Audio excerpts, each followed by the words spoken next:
Hi, Jacqueline. Yeah, I Hello. can hear you.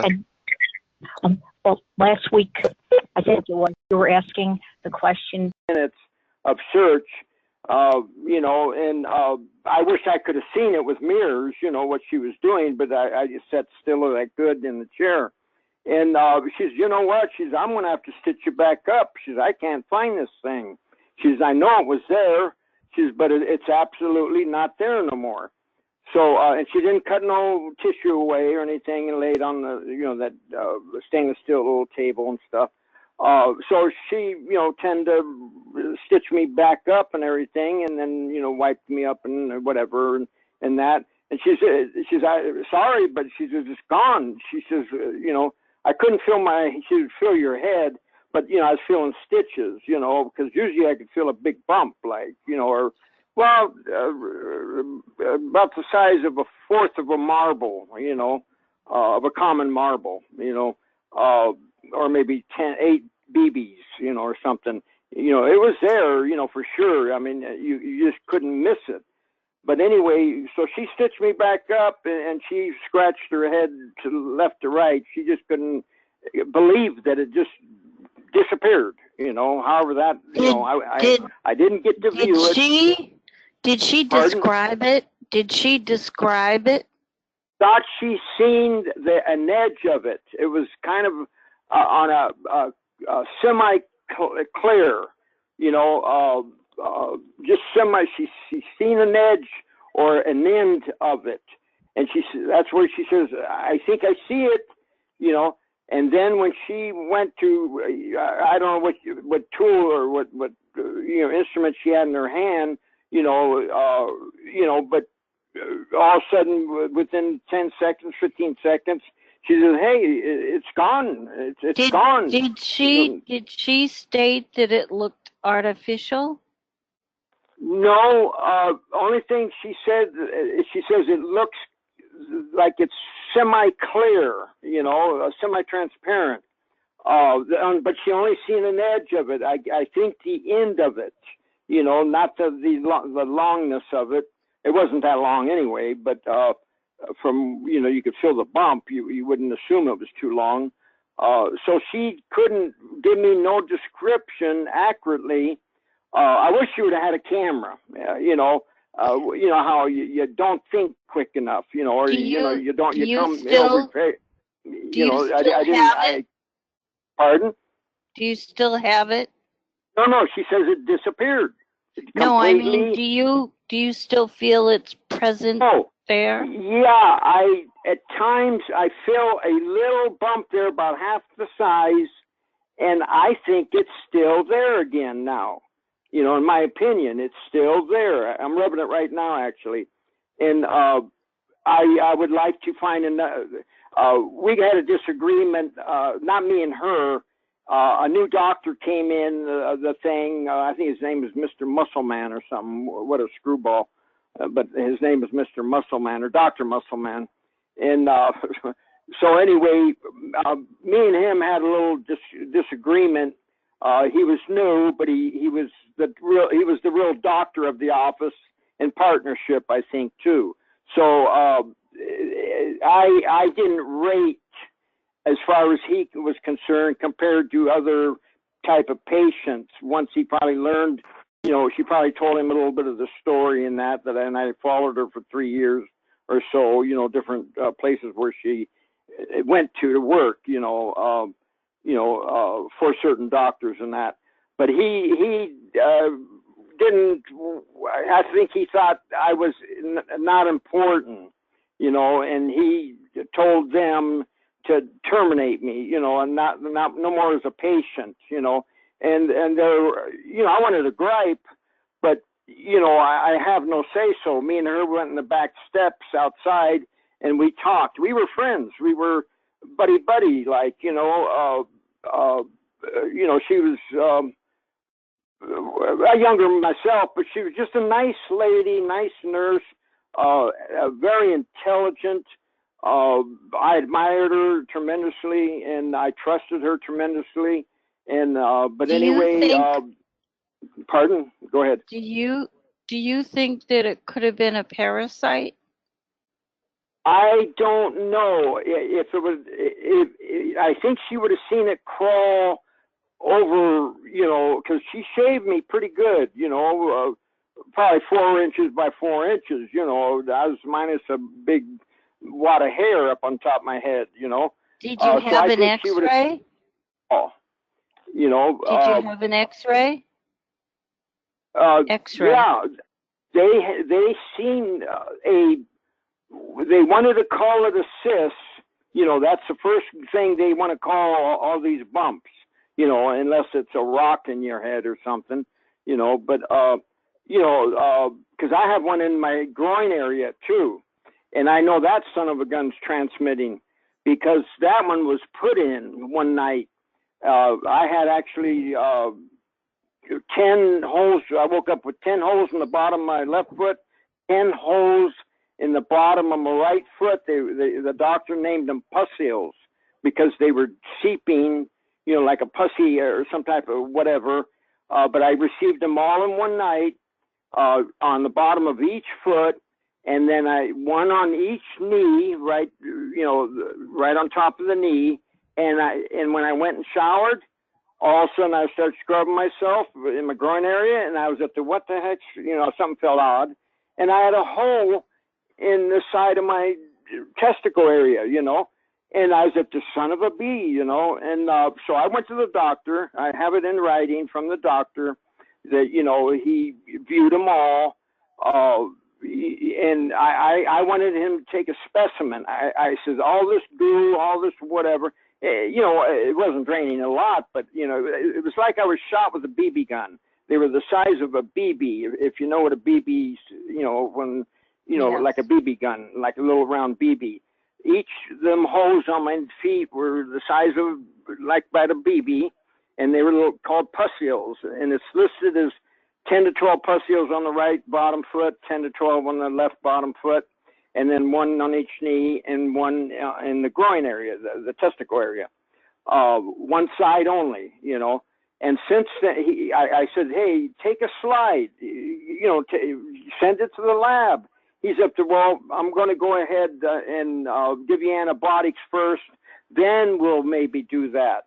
Well, bull crap, but you can't tell a guy that's got a white uniform on with a badge on it that says doctor, you can't tell him, well, look, I want this and that and this, He's supposed to be the smart guy, even though I know better. I know we should have did a slide, guaranteed, but I couldn't get the guy to do it. He says, no, we're going to do antibiotics first. So anyway, I was peed off, and I left his office, and he gave me, the prescription for antibiotics, and then he gave me a shot in the rear. I could kick my ass for not just immediately going to another doctor, immediately, but, you had 20/20 hindsight, so anyway, but now since then, and that was about 15 years ago, I have had more trouble, pain, heat in my feet, in my testicle too, and I get hit on I don't feel too much heat at my knees, but I get it in my feet that I can't walk outside. The VA has to make special shoes for me so I can walk. They're real padded, and there's corks put around my feet, and then a vacuum, and so everything fits just perfect. So I can walk outside. I wear shoes. If I'm barefooted, I can't go outside. I look like a gibbon ape on a tightrope, trying to balance myself and everything. But and so I've had more trouble in those three areas, plus all over my body. They loved anywhere on your body. But and one thing though, I have kept a diary or a log since the very first day when something odd started happening, and I went on workers' comp through an injury workers' comp at work. I knew better. You better write down every day that you have pain, every day this. Well, then the pain you excelled and I've kept logs. I have tens of thousands of pages of logs, and so that I wanted to put in a book. Each time I think of a book, they hurt me a lot. Each time I had a court date to go to court here in Reading, and they sent me the date. I was being harassed, I was being burnt, I was being this, and I was being that, and I sent it into the court. They sent me back a court date. I think it was about 20 days from whatever back then. Well, they laid into me like you never believe. I thought they was going to kill me, because they didn't want my ass in court, so I still got all the papers, but they did not want me in court. Now I'll never do that again. I've talked to many TIs, and it seems like those who apply for workman's compensation, they get targeted. Right. Have you noticed that too? Yes, I've asked, because I wanted to see the common denominator, among us all, and I found not all of us naturally, but I find a great amount of people that are workers' comp related injury are targeted individuals. I wish I could make an accurate count, but it's hard to get such an accurate count, But and two, the amount of doctors I went to here in Reading, I asked this one doctor about a year ago, I said, you know how many doctors I've been to since my neck injury? He goes, about 5. I said, hell no, about 15 to 18 doctors. And I got all their names. And they all wear, I'm trying not to be racist, but majority of doctors up here wear the turban, one way or another. They're Zeeks or this or they're that or that. I'm not saying they're all bad, but I have an idea. There's probably a few that probably the United States says, hey, you want to live here?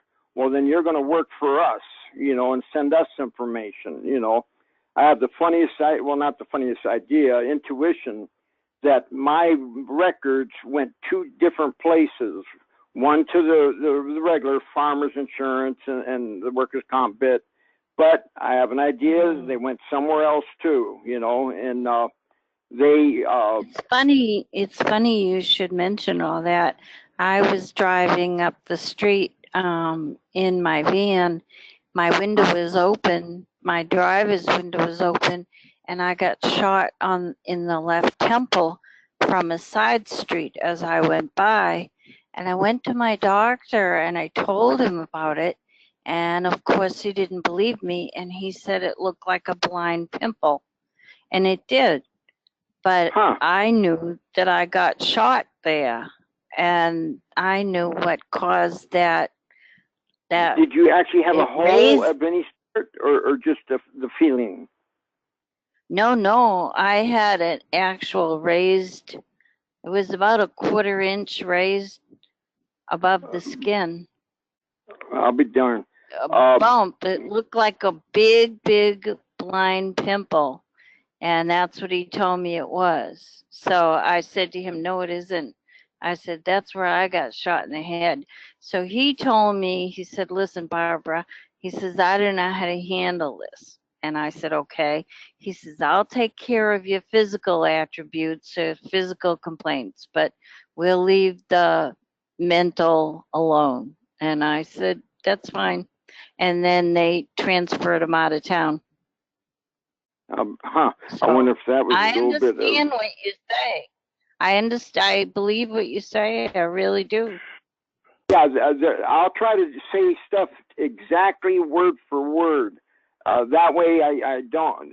Whatever I convey to someone, they can repeat it actually the same way, and no words will be changed. I try and keep stuff so accurate. Because I know sometimes if you talk to one person, the next, it can change, instead of red, it's green at the end. So I try and stay exactly word for word. I don't exaggerate. There's no reason to exaggerate. We all get hurt enough. You don't have to say you get hurt more, because it's plenty, I even had where they've squeezed my feet. I think I've said this story before, and I apologize if you've heard it before and that, but some people haven't heard it. They've squeezed my feet so damn hard that blood come underneath the nails out the sides of my big large toe on each foot, and I've lost 5 toenails on the right foot, 5 toenails on the left foot, all black, and the bloody comes out the side. What have you done to protect your feet? Anything? Nothing. There's nothing. There's the doctor at the VA. She tries to give me the super good ointment that numbs the tissue, the outer tissue, but that does nothing. Listen, the only thing this might work. This might work, and then it might not. But it's okay. worth a try. It's worth a try. They've drilled the ligaments on my thumb. So what I did was I took a glove, like a light nylon glove, and I put it on my hand, and then I wrapped it and wrapped it and wrapped it in duct tape. I put about 8 layers of duct tape on that. And gotcha. even though it was a bitch to sleep with, and it was a bitch to keep on my hands, it seemed to work. It seemed to keep them off my hands, because they were doing it to my thumb. They were shooting the ligaments, putting holes in it so that I had no strength in it. Yeah, I gotcha. I get holes all over my hands, my body, my back, just like tiny lasers. Unbelievable what they do to me. And I got pictures, a lot of pictures of me, and I got a lot of not pictures. I made DVDs. I made them up VHS or whatever it is first. I was telling my kids, sending them, hey, hi kids, I love you. This is Dad, and and so and so and so and so. Well, I noticed when I replayed it that there were noises in the background, click, thud, and I was actually saying, oh, there's one, oh, there's one, oh, there's one of the sounds, So I've got about 15 DVDs or more with the clicks and the thuds and the noises. Every time a car passes by, it clicks. If a person walks by, it clicks. If I raise my leg and cross my legs, it clicks. If I scratch the back of my head, it clicks to the wall, just like you had a bungee, and it snapped back. So I can't wait so we can use that in a court. Listen, get yourself a pair of maybe thin socks, something you can wear, and I would even, there's these little packs you can buy now that either go hot or cold. Right. And put, change them when you get hit and you're really hurting. Put the cold packs on them inside the socks, and get the real duct tape though. Don't get they have some other crappy duct tape, but get the real duct tape. Hey, Dutch. And try wrapping your feet in them. See if that might work. I'd be curious to know. Hey, Dutch. Yes, Dutch, go ahead. Can you make sure that you take the survey, the national survey? Which survey we have now? Bill Binney and Kirk Wiebe. I will do. I applied. I got my number. Great. And I got to bring it back up, on the screen, and then I got to finish it. So yeah, I'll definitely do that. Okay. Sorry for the interruption. Oh no, that's fine. And then too, did you get that? What's his name? That information I sent you about this guy that's from Washington, the state of Washington. He's saying he works for the company that has all this equipment. Yeah, that's really I sent something. You that. Yep. Pardon? Yeah, I have to look at that. I sent it to you. It would be, if you like it, it's this guy copping out, and he's doing a good job of it. He's doing a good job of explaining stuff we already know, but he's doing an excellent job of speaking out about it, and he says he's going to do more. Is he an expert? Now he's a target, but you don't give a damn. And but be sure, I sent it to you. I sent it to you 2 different ways. Okay. If you want, I sent you the download, and I sent you the what came from PAX. The one that came from PAX. Is he the one that worked for the security company? Yeah, it sounds like it. I kept trying to write little hints of where he might work so I can put, 2 and 2 together. Because he did say that, like, security, and then he was saying a few other words. I haven't got my list here, but I was trying to listen for any little clues because I want to chase him down, not to chase him down, but I want to know who this fellow is, where does he work, is he authentic, because usually people, you can find clues by their mistakes. A lot of them. He did not name names at all. No, he did not name names. Is he an ex-perp? No, he wasn't. He stated. He's a new perp now, evidently, and he's disgusted with what the company does that he worked for. Beautiful. So listen to it. He'll do a better job of explaining instead of coming secondhand from me. I think you'll like it, and it might be a good thing to play for all the listeners next time, okay? I want names. That's a thought. I want names. Oh, right. so do Frank, I. this is Lloyd. Hey, Frank, this is Lloyd. Yeah. I think that's what I posted on Targeted Massachusetts yesterday. Okay. That's what it sounds like. All right. That audio, it was the audio. Oh, that's right. Oh, that sounds just one like more it. thing I want to finish up with. Not that I'm a tough guy or anything like that, but I was raised in L.A., all right? East L.A., Watts, Compton. I went to Watts and Compton school. I looked like a piece of popcorn, white popcorn in that school, but I had to be, and I'm not prejudiced. I slept with, when I was a kid, over to the black families, neighbors, that were neighbors of ours. They slept at our house. Mexicans, it didn't matter. And I learned Spanish, I knew a lot before. This stuff has hurt me a lot.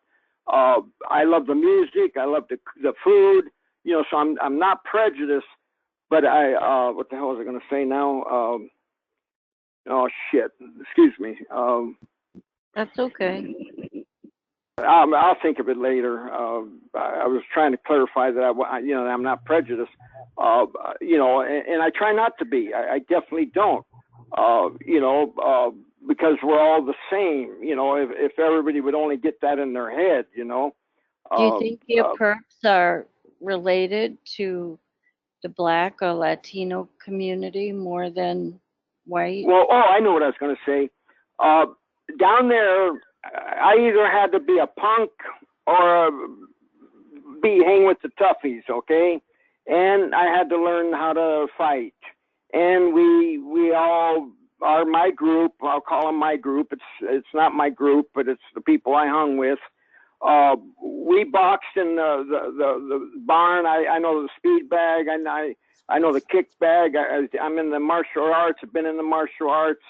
Had to be just because I liked it, and then I really liked it a lot. Certain moves, and I used to go work out in the parks in the middle of the night and hit trees. I got embarrassed there because the birds were flying out of the damn trees, and I was scared they wouldn't find their way home. I'm soft-hearted. I don't like fighting, but I tell you, I don't get this people in line, harassing me or on the street, because I've chased a few. I don't. I thought when I got older, I don't have to put up with the bull crap. The fighting, the hassle, people looking at each other's eyes. Who's the toughest? Who's the toughest? All that crap. Lloyd. So anyway, but I ended up chasing 2 or 3 or so. Really chasing. I would have well, they wouldn't have walked away anyway. I mean, I believe in the old method of breaking their legs, you know, and that sounds maybe terrible, and it is, but you know, hell, I lost my kids. They don't speak to me no more, and I was a good dad in that. But sometimes, I know it's hard for women, and it's hard for guys too. But if there's someone that wants to harass me on the damn street, well, I won't say everything in the street fighting in the middle of the street. I'm not a goofy guy. I want peace, you know. But I know one thing: I sure don't get harassed by them, but I do get harassed electronically in all the other good ways, you know, where I can't see them, you know, because I'd come undone with them, and not trying to say I'm a bad guy, a tough guy. It's just they've hurt us. They've hurt me. They've hurt you. It pisses me off when I see innocent people getting hurt, you know, because I want to stick up for them. I was in the Marine Corps. I even went to the Peace Corps to South Africa to teach diesel mechanics and stuff to the Africans when Kennedy was alive. And, you know, so I try to give my stuff back to the world for me, you know, living in this world. But now the government or whoever in the hell's changed, and I'm being screwed over just like you guys are, and everybody else is being screwed over. And it bothers me a great deal, like it bothers all of you, you know, so I'm no different in that respect. Lloyd? But anyway, I just find out that I'd like to get one of them. That's all. You know, Dutch? I don't care if I'm old enough. I've lived long enough, you know. You know, I don't want to die tomorrow if I can help it. I want to get my kids back, you know, to talk and you know, and the cookies and the you know, see my grandchildren and stuff. I want that back. They stole that from me. Hey, and Dutch? it hurt. Go Hey, ahead. Dutch, you said you were getting a reading of 3,000 milligauss off the top of your head? Yeah. Let's see. I'll try to get to the meter. I know I spotted today. I left the damn battery on, or the battery thing on.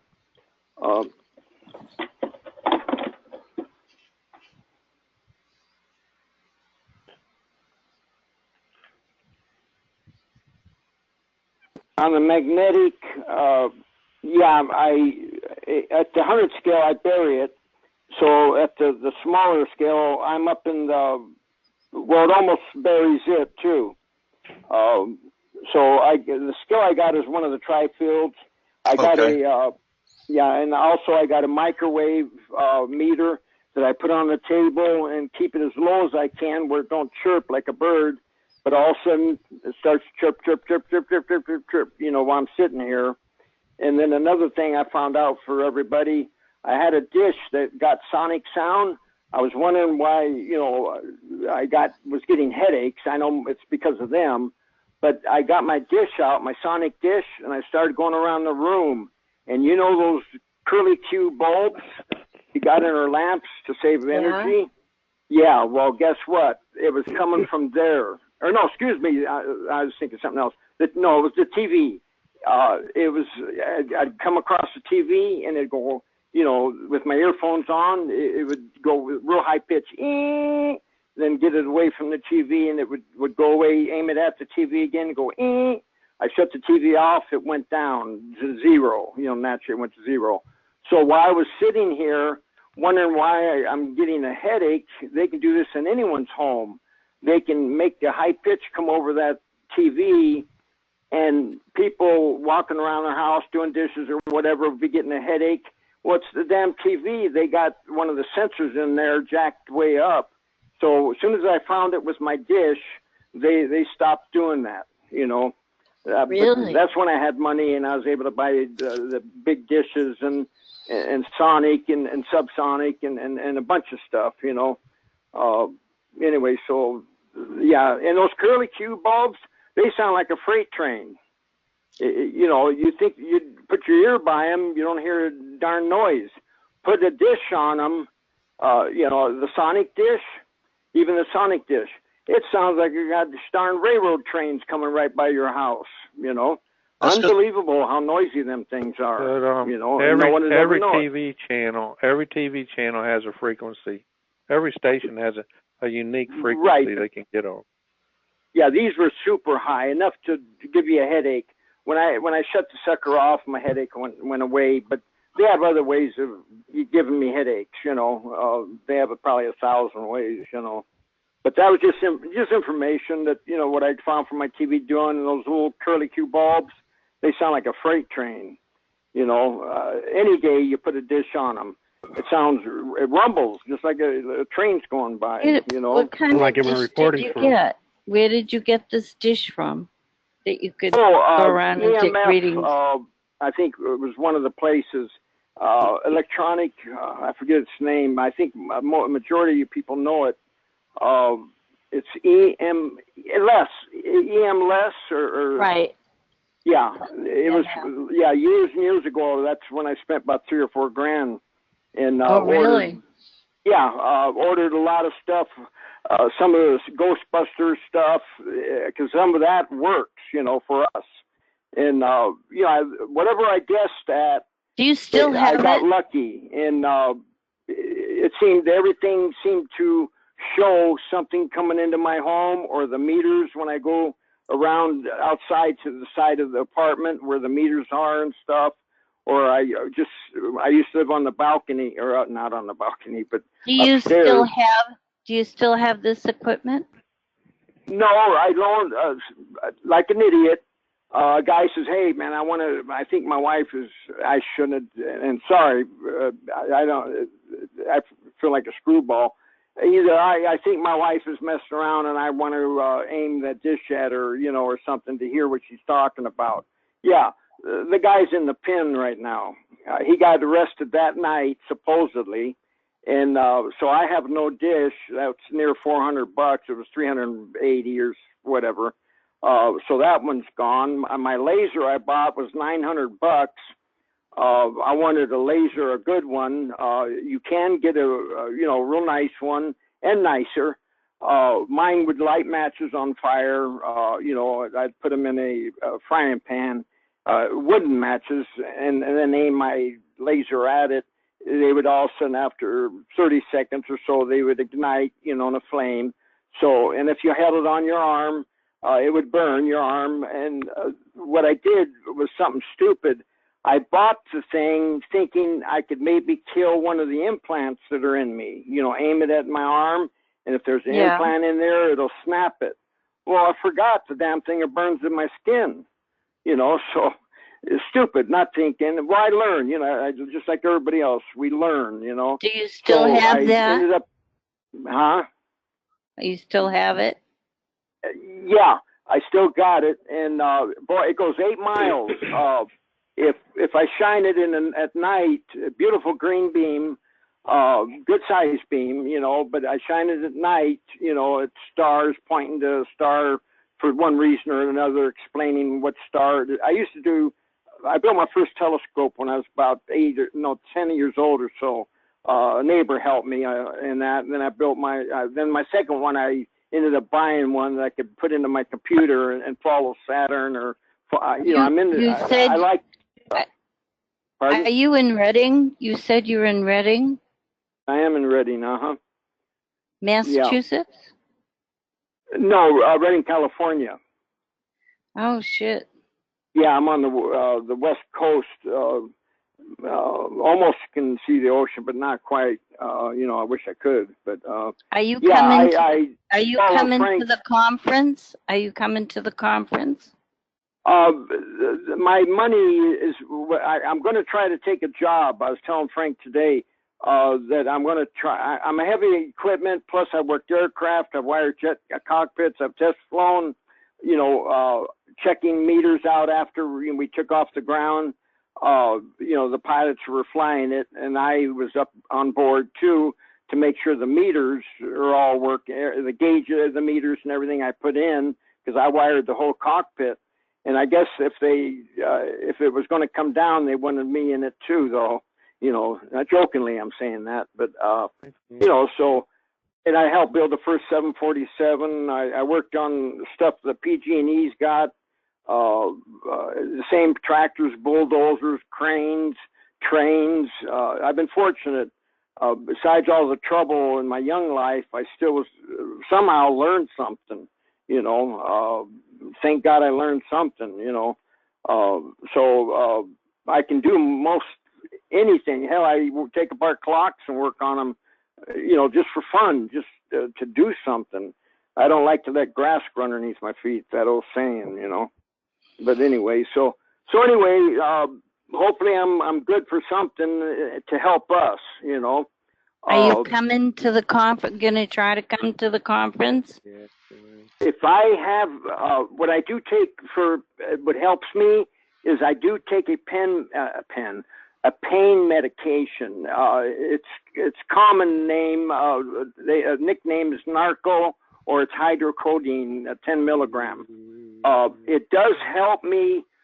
No headaches do I get with it. You know, it makes a headache go away. My feet can still be squeezed and I can still be burnt here and there, but I'm able to drive around. I'm able to do things.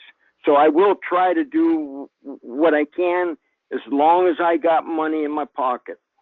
You know, I definitely will try. You know, but the money's funny, you know, like for all of us. You know. Would love to have you here. Yeah, well, thank you. I appreciate that. You know, and I'd love to come. I hope I'm going to try for this job. I'm going to go to Lowe's, to a hardware store. They pay whatever, $10 or so an hour. Well, that's good enough. I can go back to mechanics, you know, and get bigger money, but I did it for so long, and I just want to try Lowe's, and I know everything. I know why, not everything, but I know a heck of a lot of stuff that's in the hardware, you know, because through life I've fixed my own toilets, fixed my own this, painted my own that, and built my own whatever, you know.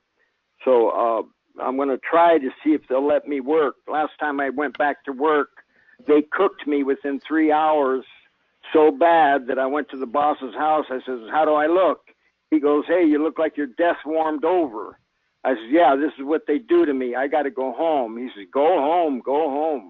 You know, Dutch. And that was, you know, I was trying to get back to work, you know. They don't like me at work, I think, because association. You know, you're apt to see more people, and then you might talk to other people. They like to keep you confined where you don't talk to many people, in my opinion. You know, Hey, it's one Doug, of the reasons. Can you tell us when the year was that you were first targeted? Yeah, 2001 and a half. Yeah, that was when I was first targeted. So 2000 came by, and then 6 more months later, approximately. I got it written down exactly, you know, because I started, my injury, neck injury was 8/23/99. So right after that is when I started getting targeted, you know. So, and the thing is, the company I worked for, but he liked me. Hell, I guarded the place at night, you know, because people still copper wire and stuff.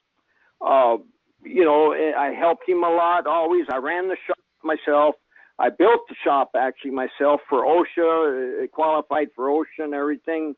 And so I felt he liked me. But the thing is, we worked for state, county, city, feds, Marine Corps, and even Pelican Bay. You know, our guys even went to Pelican Bay and put in electronic stuff, you know. You know, I stayed at home at the fort, you know, at the building of the ranch. You know, up here there's a lot of ranches, you know, that's changed into shops.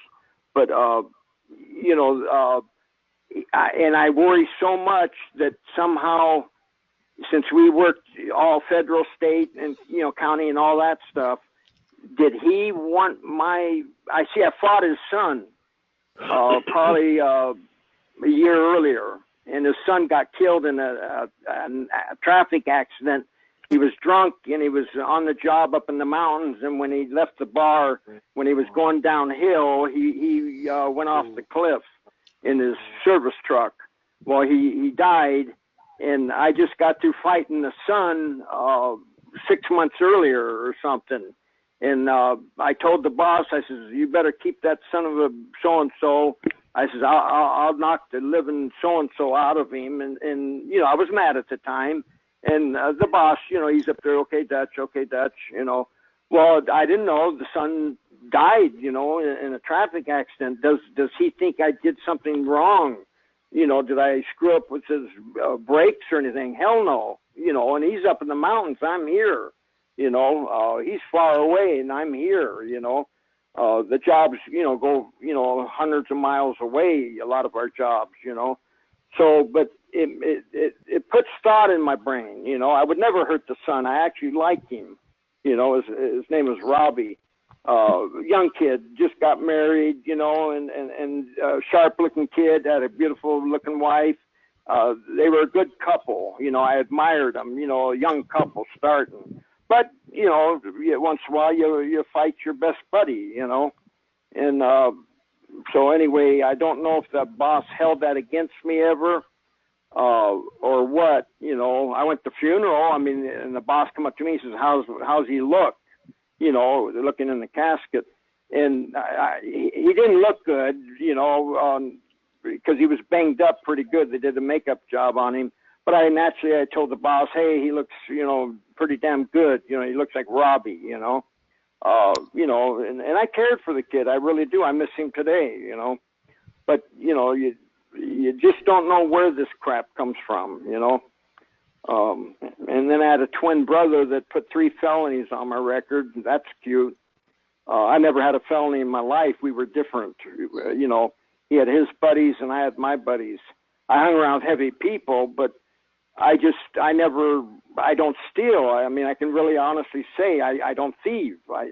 That's one of the things I just don't do. You know, the only thing I did was fight, and that was mainly for protection, you know. And the most I ever fought was when I got stabbed was 10 at the time.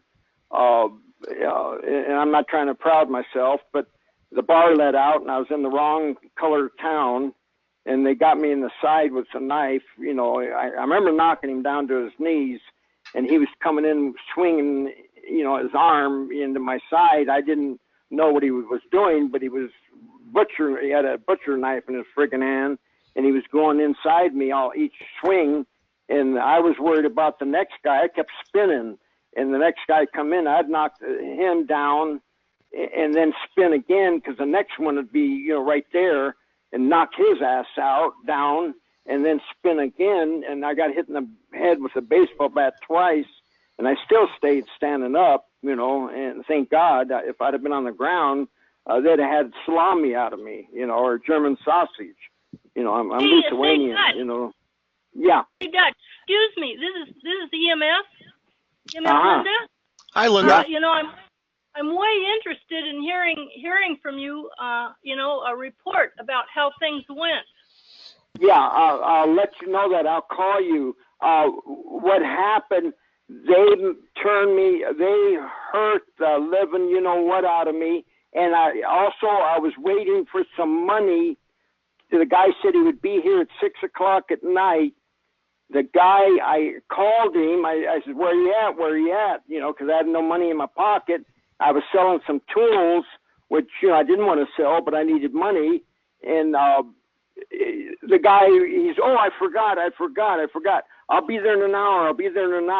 Well, an hour turned into more, and it got, because I know the thing stayed going till 10 o'clock. We're talking about a conference. If none of you, you know, there was a conference on the trails, the chemtrails. And also the conference was going to be about a few other things, and I was going to I would have brought up a few other things too. But anyway. Things, you know, that's good of you to, you know, let people know what we're talking about. But it was Dane Wigington's, it was a conference that he was holding, and he had 2 guests, one of which was Kevin Shipp, a CIA whistleblower and author. Uh-huh. And the other one was Dr. Sherry Tenpenny. She's probably an author, but anyway, an outspoken person about mercury and vaccines. it must have been. I think it should have been an outstanding event. And I can imagine how outstanding it was. It pees me off so bad. I waited all day. I made a deal with the guy to come look at the tools and you know, bring money. You know, he usually buys everything I show him because, you know, I'm a full-fledged mechanic, and you know, so the things I got is usually worth money, you know. And but the guy late. Then he says he'll be here within the hour. Then he wasn't here within the hour. And I needed the money, but I wanted to go to the conference, and I asked a neighbor, you know, if he would take me, and I forget the excuse he gave me, but I apologize for that. I really did aim to go. I tried as hard as I could. It seems like when you try hard as you could, that you would get there, but I was waiting for that damn dollar that I needed so bad, because living alone here, paying, you know, all the electricity, the rent, and whatever I got to pay. You know, I get broke. Oh, it was the end of the month. End of the month, you know how end of months are for people who are on fixed incomes. Huh? I didn't think of that. How far? How far in miles is the Red Lion? And we're talking about. Oh, gee. You could actually, I could walk it and think nothing of it, but it's probably a mile and a quarter, maybe a mile and a half at most. So it's close. Everything in Redding's close. You know, it's such a small town, and the freeway's half a block, and I'm on the freeway. And then the freeway gets me anywhere real quick. And then usually when you get off the freeway, it's only a block or two to go to your destination, you know. So everything is real easy to, in my opinion, to get somewhere from, you know, here where I live. You know, I just picked up some stuff that about that. You know, I copied the printout that came in the newspaper, you know, so I could pass out to people and hang in the bulletin board. You know, here where you know, I'm allowed to put stuff on the bulletin board. I asked permission, you know, because my stuff's a little bit different. Oh, and I'm going to try and have a meeting. There's 126 units here in this complex. There's, you know, a bunch of the apartment buildings, and it's even got a circular drive, you know, to the mailbox or to the washroom. But I'm going to go, Frank, you listen to that recording that I sent you, or that information. Tell me what you think of it, because I copied it on a cassette, and I want to go around and ask everybody with handouts, hook it in their screen door, and I want to have a meeting on Saturday or Sunday or whatever. Well, probably a Saturday, because Sunday, some people church, or it's a day of rest for them or whatever. But this guy, I want to play that. He sounds very clear in what he's saying. He tells it all, you know, like it is. And he tells people, you listen, you better listen type thing. He's got a good voice, very clear. And so, Frank, when you listen to it, I'd like to know your answer, because I want to try and get everybody to come to the rec room, and I'll bring the recorder. I wish I had money to buy cupcakes or coffee or something, but I don't. If I can, I will, you know, or maybe get a friend to loan me a couple bucks. Yeah, go ahead. Excuse me, Dutch, who are you talking about? Recording of who? Are you talking about Dane Wigington or somebody else? No, there's something I received today. Let me grab the paper. Let's see. Okay, his name, I got it from PAX International, okay? I get his handouts, the brochures or whatever, the bulletins. So this one states, download link for those having issues accessing the page anyway, but his name is Justin Carter.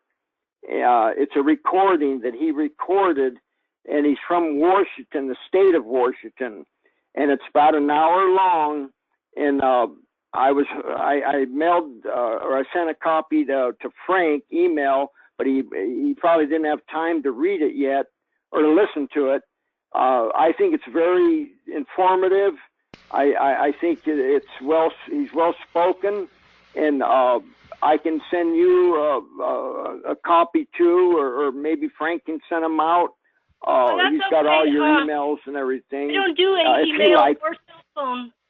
Dutch, let me just ask you a little, or tell you a little bit more. You know, that was a wonderful opportunity. Frankly, I would love to have been there myself, but of course, because of all the radiation from the cell phones, it would have been difficult for me.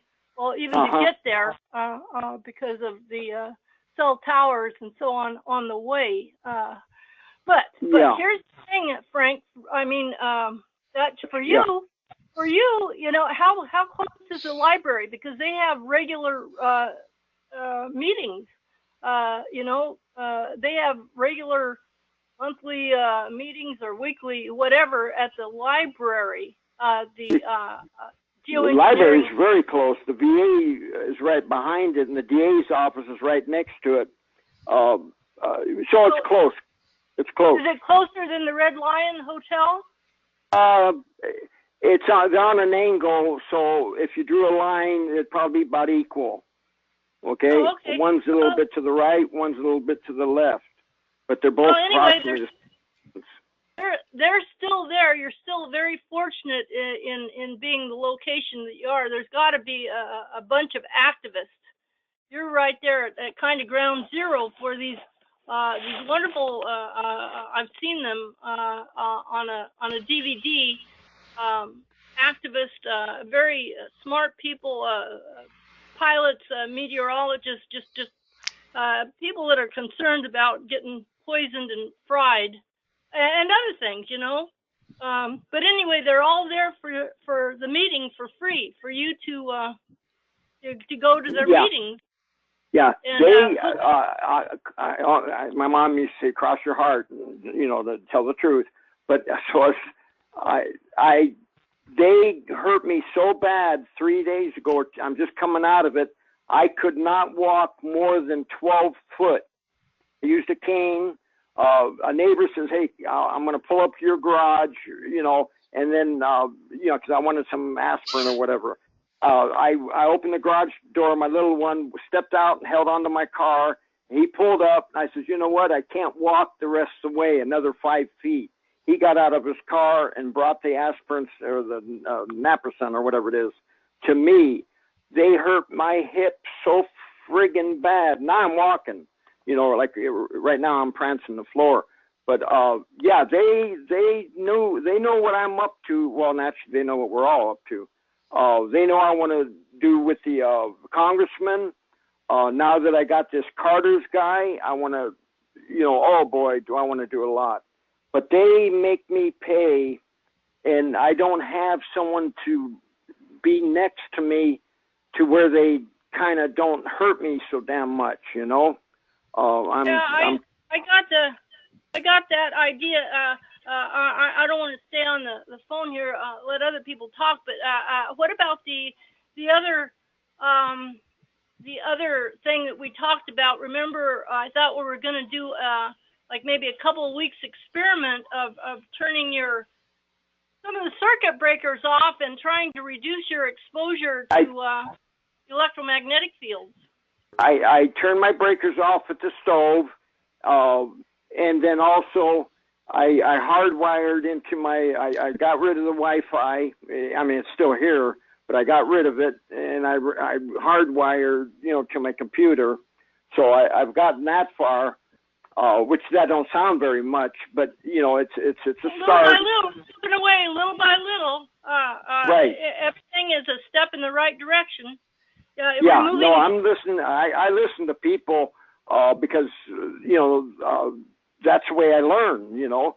I'm not one of those that pretend to listen. I listen, and I usually can repeat everything, you know. So, you know, because did you take any steps? Dutch, did you take any steps towards, we think we were talking about the removal of your box spring mattress.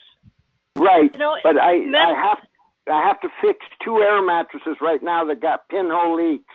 I got the patch kits. I got to fill them up with water and then spray them with the hose and hunt for the bubbles. And then I'll be able to get the mattress, at least move it outside somewhere, protect it and move it outside. But I'll then sleep on my air mattress, or two of them. They're both identical, but they both got pinhole leaks, Interesting you should mention that, Dutch, because there was somebody else on the line on another call the other night talking about that the deflated air mattress can be useful in wrapping around yourself for protection from, like microwave radiation. Yeah, I'll give that a go. But I remember the last thing I wrapped was my TV. I put it on the ground. I put canvas around it, and I put cardboard around it. And every time I walked in front of the screen, it clicked. When I turn around and walk back, the son of a bitch clicked again. So, and I was trying to show people, look, I can walk in front of my screen and walk back with it unplugged and wrapped with, cardboard and canvas, and that son of a gun, either they were seeing me and just making it click and making me think that, when I walk across the screen and walk back, back and forth, but they kept clicking. That's, they're screwy people, or whatever the hell they are. Are you saying that was clicking while it was unplugged, totally unplugged? Yes. Yeah. Huh. It was the funniest. I got one. It was new to me then when I was trying to prove to the ex-wife, to anybody that, things were clicking and it wasn't my brain, I ended up buying 3 recorders, I have the same recorder as Linda Moulton Howe has, I was just watching her the other day. If any of you don't know her, Linda Moulton Howe on Earth Files, her website. She chases a lot of this crap down. She was supposed to come to my house. I talked to her, and she said she had to go do something in another state. But when she got back, she would call me and then try and get her crew and herself come to my house here in Redding. And she never did call again. So a year later, I got a hold of her by accident. She says, I thought you were somebody else. I was waiting for a call. She says, I really got to hang up. Well, what are you going to do? I can't keep her online or on the phone. So I says, okay, I'm going to phone you back though. Okay. She's okay. Well, I never heard from her again, Let me just say this one thing. I got a real good item I think you all really appreciate. And that is it has made national news, probably international news, the use of sonic devices in Cuba on American ambassadors. 5 really? of them got. Yeah. I just heard it on tonight on the KPFA alternative kind of news. But anyway, so they got sick. They left, and this was back, it was a year ago or so, but they left Cuba. The words were sonic devices were used on 5 like ambassadors, representatives from the U.S. And in Cuban housing, and they all came home to the U.S. and in kind of like, retaliation. Apparently, the U.S. booted out a couple of Cuban emissaries too. So anyway, here we have sonic devices in the news. I guess that's what y'all are wanting. I imagine it might be in a paper. I'd like to save the clipping, or if it's on the web, I'll copy it. I have a printer. I'll copy it. But you don't have to copy it. You can probably just find it if you Google sonic devices Cuba. In Cuba. Embassy in Cuba or something. Yeah, well, it was will Cuba. do. Good information. Also, speculation that it wasn't the Cuba that was doing it. They're thinking that third parties, and they said, for example, Russia may have been behind it.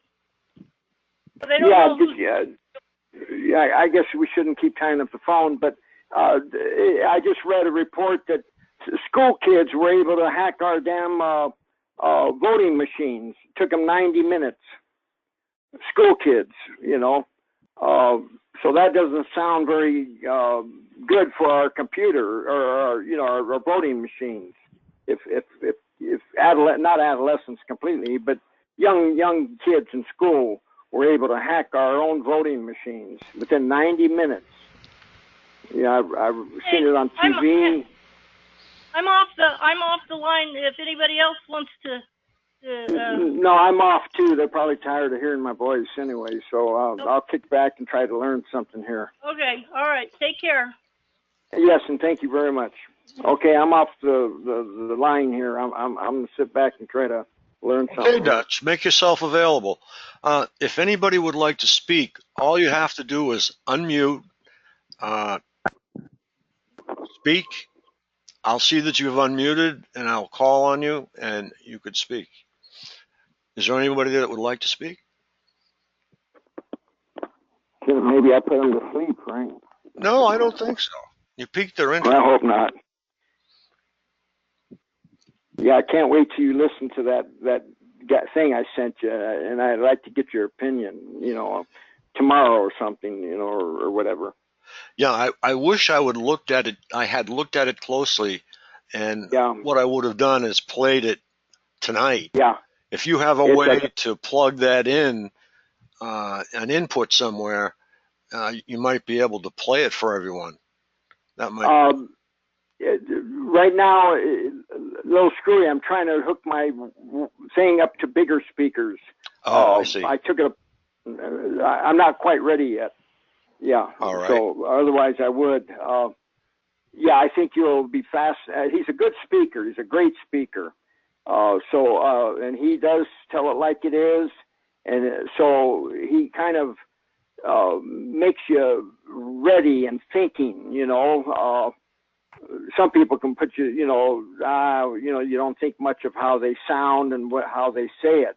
This guy says it excellently. You know. I think he'll turn on a lot of people that listen to it. So I'm going to really try to play this in the rec room. I'm going to get permission, naturally. I already got permission before, you know, but because I want to put a sign on everybody's damn door that, hey, come. I wish I had donuts and coffee for them all. That's what sometimes brings people, you know, ice cream and cookies or something, you know. But anyway, I'm going to sure attempt to do it because it'll sure open some people's eyes. It's gotta. So Okay, anyway. That's Dutch from California, and he has a tape of a gentleman who has all the equipment that they use on us. I'd be very interested to play that. Yeah, he's pissed off at his company, and now the company's pissed off with him. Oh, I bet they are. Yeah. If he comes forward with this equipment, and oh boy, he has to bring it to us first, though, because if he brings it to the authorities, we may lose sight of it forever. So it's important that he brings it to us.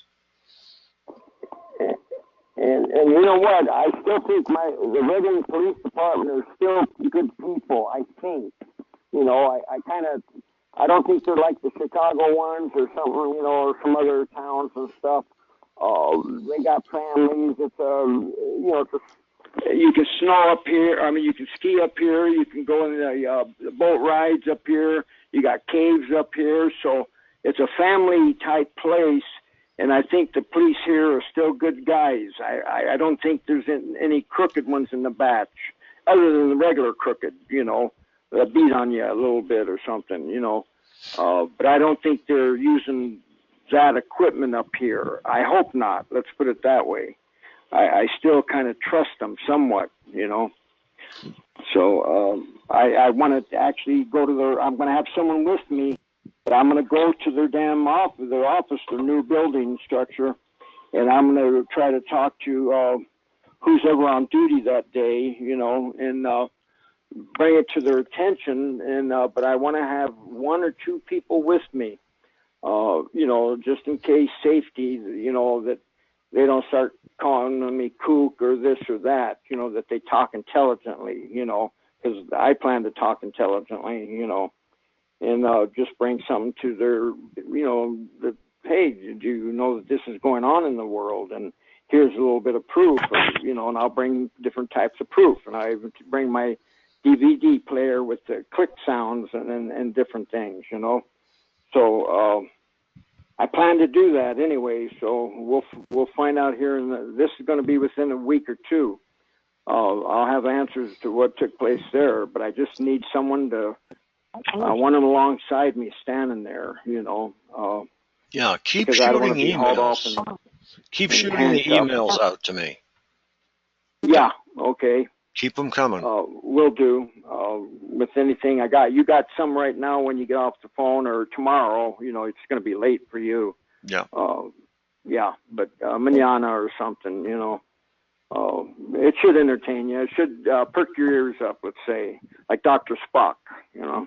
Exactly. So, anyway. Hi, Fred. Hi, how you doing? I'm fine. It's Lauren. How are you? Oh, very good tonight. And yourself? I'm glad. I'm hanging in there, one day at a time, one day at a time. Hey, I wanted to let you know, and on the callers and stuff, Frank, I spoke with Elvira. She's back in the hospital and having, you know, a lot more medical issues that I hope that we are able as a group to tackle this, you know, won't address our medical needs, want to usher us into the psych ward. And that's the part that, you know, you don't have to mention targeting. I'm talking about they completely, when we're flagged, they will not address our physical ailments with our body. They just immediately want to send a psychiatrist and go down that route. And that is a grave negligence on our medical. And although I believe there's probably some honest people in the medical as well as law enforcement, ones that are corrupt are totally corrupt. Last, Frank, I want to mention a woman. Jacqueline Allen visited Elvira in Florida. She offered to have Elvira's cell phone battery replaced, in which Elvira paid her $30. That was 2 days ago. Jacqueline Allen has not returned to the hospital to give Elvira Williams back her phone. She also put her name on Elvira's contact with the hospital in case of emergency, which she did not get approval by Elvira at all. And she was also very curt. I want to just address on your call as a part of the community, I don't protect anyone. By her actions and how she's behaved, she is a perp acting like a GI. Okay. She gave me some lame excuse that her GPS wasn't working and that she was crying. I'm not an insensitive person, but that was 2 days ago. I just kept saying, well, what are you going to do about dropping her phone back that you offered to repair? Whether you repaired it or not, that was her issue.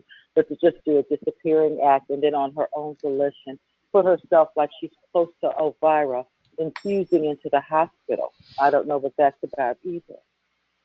So I'm going to address it even on my own calls, Frank. I don't have time for these targets, pretending that they're targets and they're really CIs. You know what I'm saying?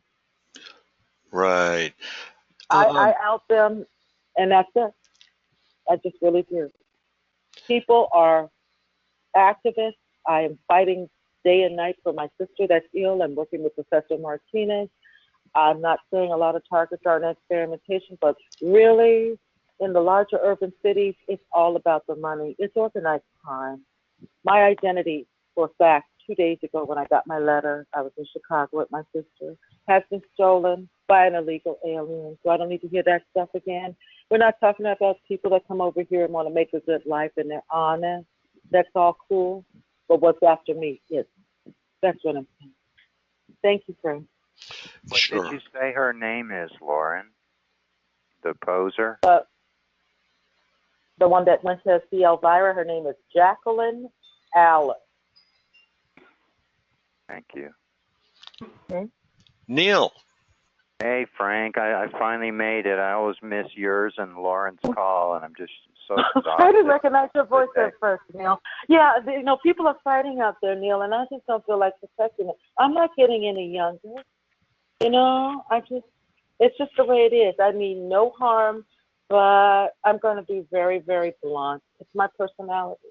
I mean no harm with it, but I'm blunt. Yeah, that's good. The aggressiveness is really what's needed, and people that have conviction are the few that'll get something done. Neil? Oh, okay. Thank you, Neil.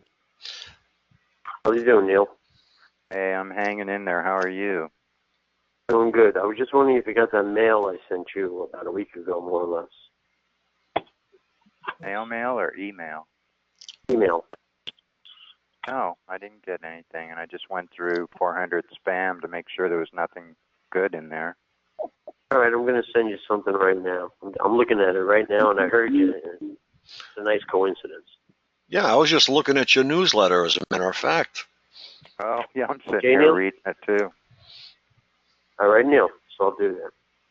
Yeah. Neil, I don't know if I had a chance to tell you or not, but I took the information that you sent me and I gave it to my doctor, and he used it to my advantage. And it's apparent that we have the same thing, or had the same thing. I hope I don't continue to have it. But the prostate issue, that was actually right on the money. So I definitely appreciate that. Good. I finally ended up getting a doctor, and they did a urinalysis, took 3 vials of blood, and came back with Enterococcus as a pathogen, which is one that can cause urinary tract problems. But for all the blood they took, all they came back with was a titer test saying, yes, you've had Lyme. Yeah. And your LDL cholesterol is a little high. And I said, well, did you test for the co-infections in Lyme besides just the spirochete? And she said, no.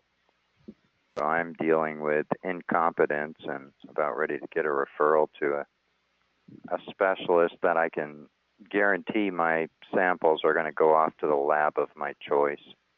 You need to be, I think, in Boston. I mean, Boston's the medical hub of the world. There are specialists everywhere. And I would highly recommend the facility that I go to. And that's it's South Shore Medical Center. And they are fantastic there. Yeah. Yeah, a lot of intelligent people. Yep. There's more PhDs per square mile in Massachusetts around Boston than anywhere else in the world. Really? Wow. Maybe I belong there in general. I think there's a lot of morons where I live. No, there's no morons here. These people are right on the money. They're so smart. It's incredible how much knowledge is in this Boston area. The hospitals are the best in the world. Good to know. Yeah, I will second that. So well, thank you, Frank. What do you have new happening down there, Neil? Nothing really new, just keeping the wheels turning. Yeah, it's about the same up this way. But one thing I will mention, for those that are taking synthetic opiates from pharmaceutical industry, I took that route because of Lyme disease while I was building houses, and those drugs are awful side effects. So people should know about Kratom, which I've heard. K-R-A-T-O-M. It's a natural opiate, really hits the neuroreceptors and reduces the pain level for nervous system, neuromuscular kind of pain. And the website that I've found after shopping around for about a year that's been the most consistent with good products for a fair price is called Gaia and Ethnobotanicals. So it's Gaia and then ETHNO and botanical, BOTANICALS.com. And they have sample packs, or you can, be hardcore like me and have to buy 2.2 pounds every month. Neil, I want to run something by you. Okay. I was talking to this other TI, and she did some work with this research guy. And what they came up with is that, these super bugs in hospitals that they can't get rid of? Yep. And they take the regular bacteria and somehow they turn them into super bugs too? Mm-hmm. Okay. She said this researcher did some research, and the way that the super bugs are turning the regular bugs into super bugs is they're using communication and they're using light to communicate with each other.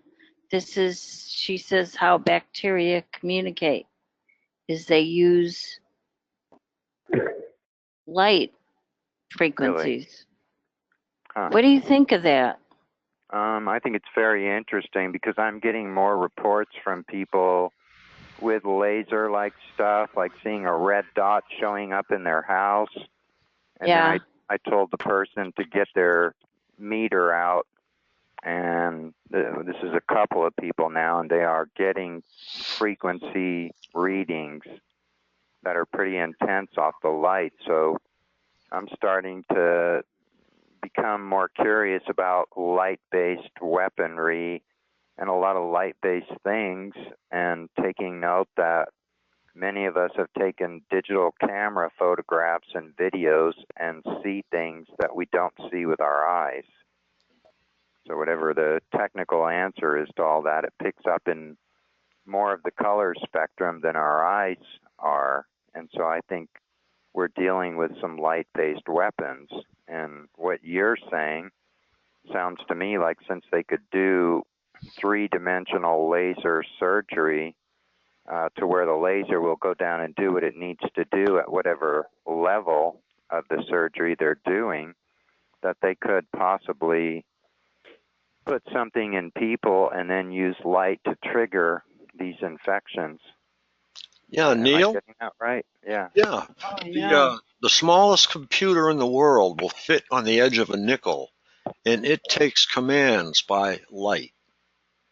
Yeah. And that was 3 years ago, so it's probably even smaller now. Well, that's Wow. how this researcher said that these hospitals, there was a hospital in the Midwest that had a horrible time with trying to get rid of superbugs. It killed a lot of people, 35 people, I think, in this one hospital. They couldn't get rid of it no matter what they did. And she said that the doctor that the researcher she was working with told her and that they were using photons to communicate with, which is light, Right. and telling these other bacteria how to be superbugs. And it just made a lot of sense to me when I heard it, because a lot of the weapons that we're subjected to are light weapons. Star Wars, what's a star? It's light, right? Yeah. It is What's very war? Conflict. relative. So it's an energy war. This is what Reagan came out with years ago. And I remember as a young woman hearing him mention Star Wars. And I thought, even at the time, that's a really funny thing to say, because the movie had been out a few years before. And he was saying this out in public, and nobody really knew what he was talking about. But he was talking about energy wars at the time. That's how long ago this stuff has been cooking. Wow. And Reagan was really into that whole Star Wars thing, and Oh, yeah. this was supposed to be a system that was supposed to protect us, but it's ended up being used against us. Well, from what I understand, I was just listening to Julianne McKinney. She did an interview. I think it was the only one she did, and I listened to it a couple of times before, and every time I listen to it, I get something new about it. And she was saying how, number one, that there is a religious organization behind all this. And I emailed her and I asked her if it was the Mormons, because I know CIA is top heavy in Mormons. And I kind of thought, well, they put this storage area in Utah. And I thought, well, that's another thing. And they're used to handling huge amounts of data with the genealogy project they have going. So I said, well, that made sense to me. And I asked her if it was the Mormons, and she said no. And right now, a lot of what we're seeing is the Christian evangelicals. Everywhere I look, I see religion on the internet hitting me.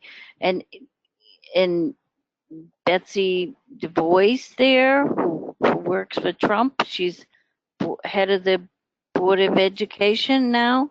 She's the Blackwater, Eric Prince's sister.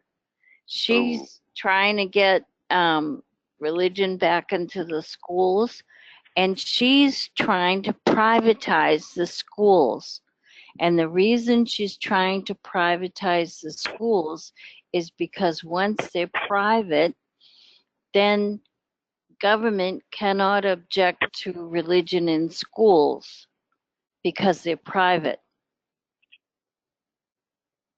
You follow me on that one? Sure do. And how much money is being raised by giving people the impression that they can buy their lot in heaven, so to speak. Right. So anyway, I forgot my train of thought there. It comes and goes. You know how it is. Yeah, I heard you were very sick. How are you doing? I'm very sick. I don't have much stamina. I still have a great attitude. What's your problem? Well, about 15 months ago, I started peeing blood and said a prayer and called angels and said, I will not go to a hospital, so you better heal me. And then we were storing food and water in a hall closet, and it turns out that these palmetto bugs got in there. Yeah. And they proliferate and they live, a year or so. So anyway, it was just to have extra food in case there was a hurricane or the country collapsed. And I opened up the closet one day and saw that they actually chewed through 1-gallon water jugs, and then saw their poop everywhere. And my other symptoms are respiratory and even more severe pain than Lyme disease, which I haven't been able to confirm if I've gotten rid of every infection, but I'm faithfully running my Rife machine. So it turns out that there's 33 bacteria and 9 human-harming pathogens that the cockroaches carry, and their poop puts off some kind of a pheromone and something that's like 5-micron sized particles in the air that cause asthma. So after researching for the last 15 months and running literally hundreds of frequency sets for pathogens that would be suspect based on symptomology, I came down to this one thing called Lophomoniasis, and the pathogen is Lophomonas blattarum. So anyway, the Medicaid coverage for a year could not get me a doctor. And finally, Skizit just said, you're going to die if we don't do something. And I said, I feel like I'm dying. And so she stayed on the phone for 2 days until they got me a doctor. And so I just did the blood test and urinalysis a few weeks ago and explained this whole thing about these cockroaches, and also that there's a little German cockroach that showed up in our house. And those even carry bubonic plague. Oh, nice. So I've been running all these frequencies. I'm sick of having to sit and hold on to these tubes and put my feet on these foot plates to get it all through my body, plus using the plasma tube hooked up to it to get into intracellular infections. So being an amateur microscopist and finding how expensive some of the stains that you need to be able to see certain things, I did just recently get a blessing for a stain called Gymsa stain. It cost $275 for the kit to do it, to be able to see this lophomoniasis. And I found another place in England that had a formula that does the same thing for $75. So I bought that, and I'm in the process. But you know, the whole medical industry thing, they're not trained in parasitology because they're making too much money, not getting to the actual cause of what's making somebody sick. And I feel this was a target kind of thing. I mean, I could see the palmetto bugs here. They are a problem. My screen door and the front door didn't close all the way at the bottom, so there was enough room for a few to come in. But you know, obviously they proliferate, and so when I started pulling all the food and water out of the closet, about 25 of them came running out, and I was smashing them with a flip-flop. And then when you vacuum, if you're not using one of those HEPA filter vacuum cleaners, you're actually blowing that stuff all over in the air. Yeah. So I'm in the midst of hopefully learning something that's going to benefit others too. I just refuse to let myself die. But Are you feeling better? No, I'm not. The only thing I can say is against my will, she said, since we found Enterococcus, there's an antibiotic that's been used forever without bad side effects. And so she put me on that for 2 weeks.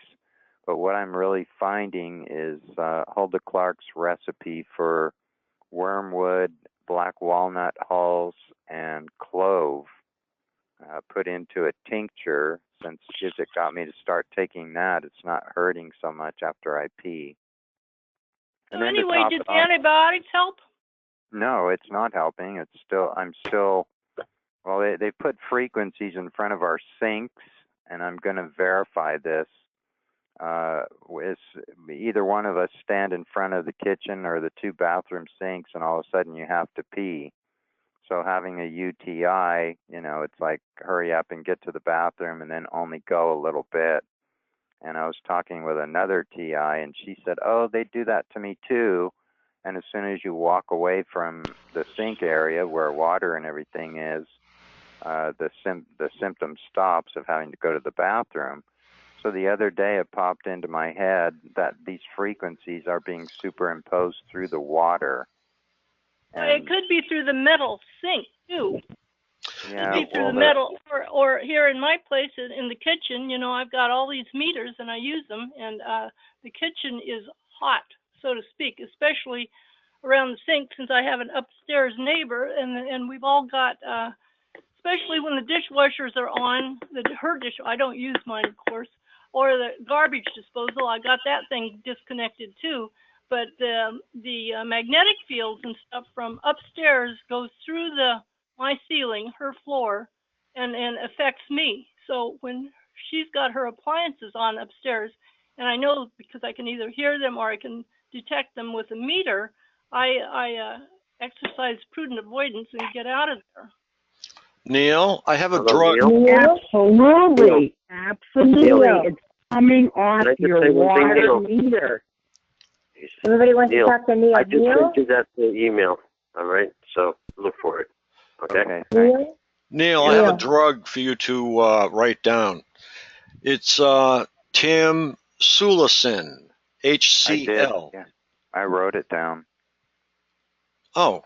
Okay, Neil, I believe that they're sending the frequency through the water meters on the houses, which that's what I think. Absolutely. Because if you think about it, could I just finish? If you think about it, I have oil-based board heating, okay? So the whole perimeter of my house, I have pipes, And then I have 3 bathrooms and 2 kitchens. And what they did to my bottom level kitchen on brass pipes, or no, solid copper pipes, they oxidized.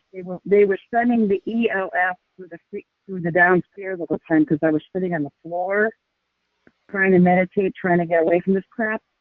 And it looks like my pipes look like they were weathered outside. They're green, and I was told that was done because of ELF. But I have a water meter because I have town water, and all the pipes in your house. So they got the whole perimeter, and then they got all the inside wherever you have bathrooms, wherever you have pipes. And then on the front of your property, on every single house, there is a shutoff for your main water supply.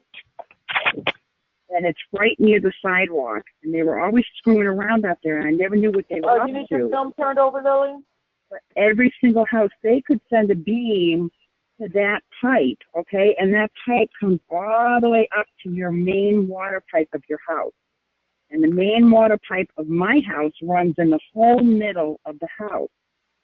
And when they used to drive by, I had someone that was staying here for 3 months, and he had a compass that he put on the floor, and consequence, or, oh God, they're getting me, where we were sitting was right over the main water pipe of the house, which was the whole middle of my house has got it too.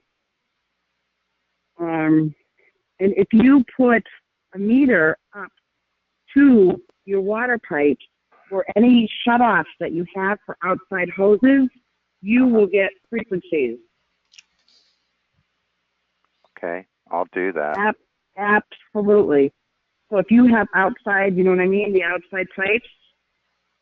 Yeah, I do, and I have a shut-off, and it's copper right there, so it'd be certainly conductive. And my reasoning is that I've proven that they do hack into the smart meter with burning the right side of my face on the other side of the house from it, and I ended up out there with my meter under the smart meter in one spot. The reading was 235 milligauss, which is 75 times above safe. Oh, So-called safe. I hope you videoed it. I did, and I'm good. I have the legal paperwork to submit to the power company to say get this off my house. It's on my list. Yeah. Anyway, that's my reason. So they should only be pulsing that once a month to read your meter. Well, this is microwave. All the time. This is pulse microwave. They don't even come to read it.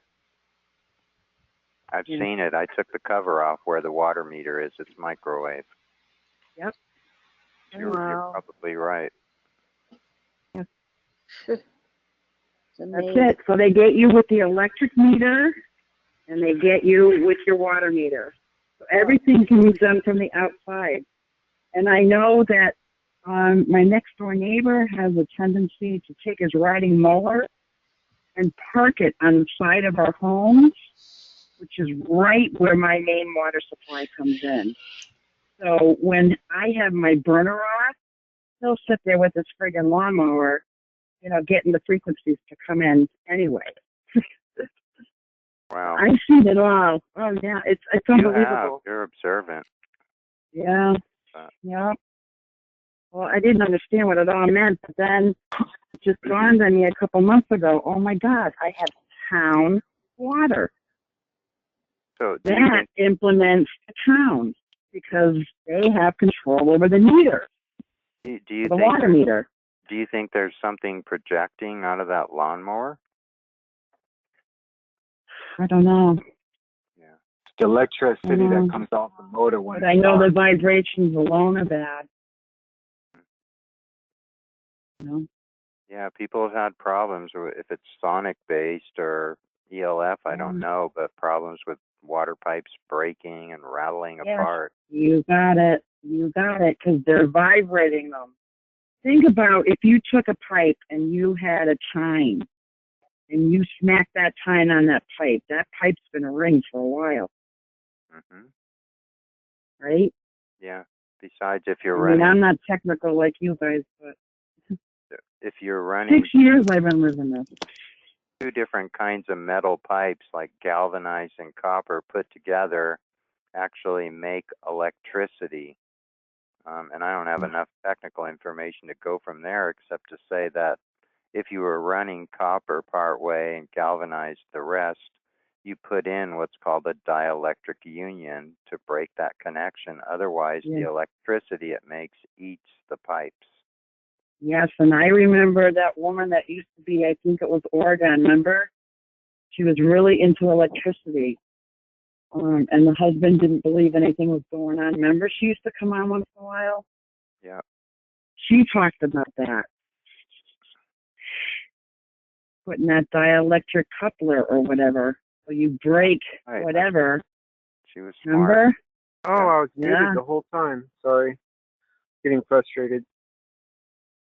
I just want to say, like I said, and I didn't know my phone was muted, that like your lawnmower, your home, I don't know, you guys went into detail, but your lawnmower, it sounds like a radio transmitter with directed energy weapon mounted onto it. Because how else could they shoot you with direct energies from your lawnmower? Is the lawnmower? I don't know, but they use a lot of motors. They use their SUV motors. My neighbor's got something when he parks his boat on the side of the house that I get clobbered with. I actually came home one night and I went out onto my deck and I was just admiring the sky because it was a beautiful night and there were so many stars out. And all of a sudden he comes out of the house, comes around the side, and starts turning things on in the boat. And I'm just watching him like in disbelief that he would do this to me.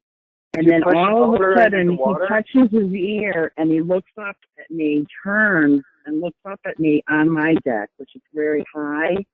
And I said, oh, you might as well turn it on later, right, Bob? He just looked at me like, oh my God. He says, yeah, I guess so. And he walked back in the house. Because I caught him red-handed.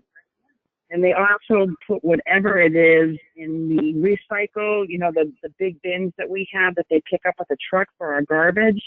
It also has that trick where he puts something in there and then puts them on the side of the house, you know. So, I mean, what are you going to do? You can't go onto their property and look at anything. But, you know, I know all the tricks. I mean, every night, depending on which side of the house, would depend on who would be outside in their truck clobbered me. I'm getting glasses that have video camera, and I'm going to film them nerve pulsing me, making me shake and uncontrolled movements out the wazoo for 3 years. They're going to stop it. They're really going to stop it, and I'm going to catch them too because they're brazen. They're still going to do it even when I have my new video camera I ordered from Amazon that's inside of my shades. I just got to get to it first though, like the UPS guy or whoever delivers it. I got to have a little face if they don't swap it with bunk shades. You know what I mean? Yeah, no, it'll work. Those things work very good. That's smart. I just know a lot of the harmonics are coming from my oil burner and the water pipes. That's where a lot of your harmonics are coming from. I had an ear one where you put a video camera around your ear and it looked like, you know, like one of those little phones or whatever they wrap around their ear, but it was pointing a camera and it would film for 2 hours. Well, I left it at home one day and we had like 10 doors to that house and we had keys to half the doors probably from picking the locks. I came home like a week later and that thing stopped working. It wouldn't download any data anymore onto my computer. Like it just, yeah, it was like throwing $100 away. So these ones I'll really have to protect. Maybe I'll wear them on my head all the time, like put them up in my hair. When I want to film, I'll put them back down over my eyes and push the button or whatever it has to turn them on. But they were $200, so they better not destroy these ones. Yeah, don't even say it. Just be careful with them. And, you know, even the middle of the road ones that aren't super expensive still are pretty good. Well, these were Amazon, but some guy told me to get the Google glasses, and I forgot that night because they hurt my memory so bad. Otherwise, I probably would have went to Google glasses. I don't know, but does Google have like a big online store like Amazon and eBay? Nothing I know about. I don't know. Yeah, so maybe I would have missed there. So these, but I already heard a good review from another TI that they really work. That they bought those glasses with video cameras inside of the lenses or something, or maybe they're just on the side. But anyways, it's gonna see me, like, I look down at my body, or I wake up in the morning, I take a drink of water from my bed, and they start shaking my whole body and my neck and my head violently up and down the whole time I'm taking a drink of water, and then I have to lie down again like a tortured victim, and then they torture me some other way. But that one makes me about the most upset I can get, is like, you're not even gonna let me drink water in peace. You're just gonna shake my whole body around violently, like pushing and shoving and pulling. And so when I put these glasses on, actually in the morning when I wake up, that's what I'll have to do. I'll have to put the shades on first, turn them on, and then take a drink of water. Yeah, that's awful. It's awful. So Neil, what do you think the FDA thinks about Rife technology? Oh, well, they don't like it. I mean, they're all corrupted too, so they ruined Rife's company twice, and then a guy named Barry Lyons wrote a book, The Cancer Cure That Worked, and really brought the technology back. But my first machine was what would normally cost $5,000. I paid $2,700 for a prototype from ResonantLight.com in Canada, and they were really, really great, helpful people. The first time I used that plasma tube machine, I ran all the Lyme disease frequencies for 3 minutes, and I felt like my body was on fire and I was throwing up acid. And so I called them the next day and they said, oh, no, you can't run for that long of a time for each frequency. You killed too much too fast. So it was very, very powerful. Well, what ended up happening is the owner of the company, Don Tunney, him and his wife were going through customs, I think it was in Mexico, in their motorhome. They were on vacation, and they, turn on some kind of X-ray device to see if people are smuggling drugs. Well, normally when they do that, they tell you to get out of the vehicle, and they didn't tell him to get out of the vehicle. She did, but he didn't, and 2 weeks later he died. So, yeah, the FDA and a lot of the medical industry people either believe that it doesn't work or, just have no information about it at all, because Royal Rife used to send these machines to doctors all over the world, and whether it was FDA or AMA, they sabotaged the machines, intercepted them through the mail, sabotaged them, and doctors started complaining that it wasn't working. So he ended up with infiltrators in his company. I've seen it work. Yeah, me too. Yeah, if you go to, I think it's rife.com, Jim Bare, B-A-R-E, he has about a 15-second video that shows a pathogen under a microscope blowing up from matching the frequency. That's the one. Which Rife machine are you using, Neil? I'm using a BCX Ultra Light, which has stainless foot plates you put your feet on and handheld tubes, and it also has a double bubble plasma tube, and the plasma tube is to get into infections that are inside of cells. And how much does that cost? Well, they're $3,800 for the ultralight, and I think probably $4,500 for the regular ultra. But I caught a sale, and I knew the owner of the company, so I got mine for $2,450. They're not cheap. I mean, there is cheaper ways. You're lucky. Of doing. My cousin works at Best Buy. He's the manager of the Geek Squad. He was the manager of the audio port at Best Buy. He was the manager of one other or two other. He's been there for like 20 years. He's like 37. He's a year older than me exactly. And I couldn't get a deal from him. We were standing right next to him when we bought this 40-inch flat screen TV.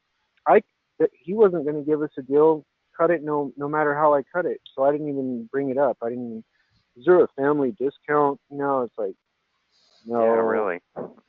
No. Have a little compassion.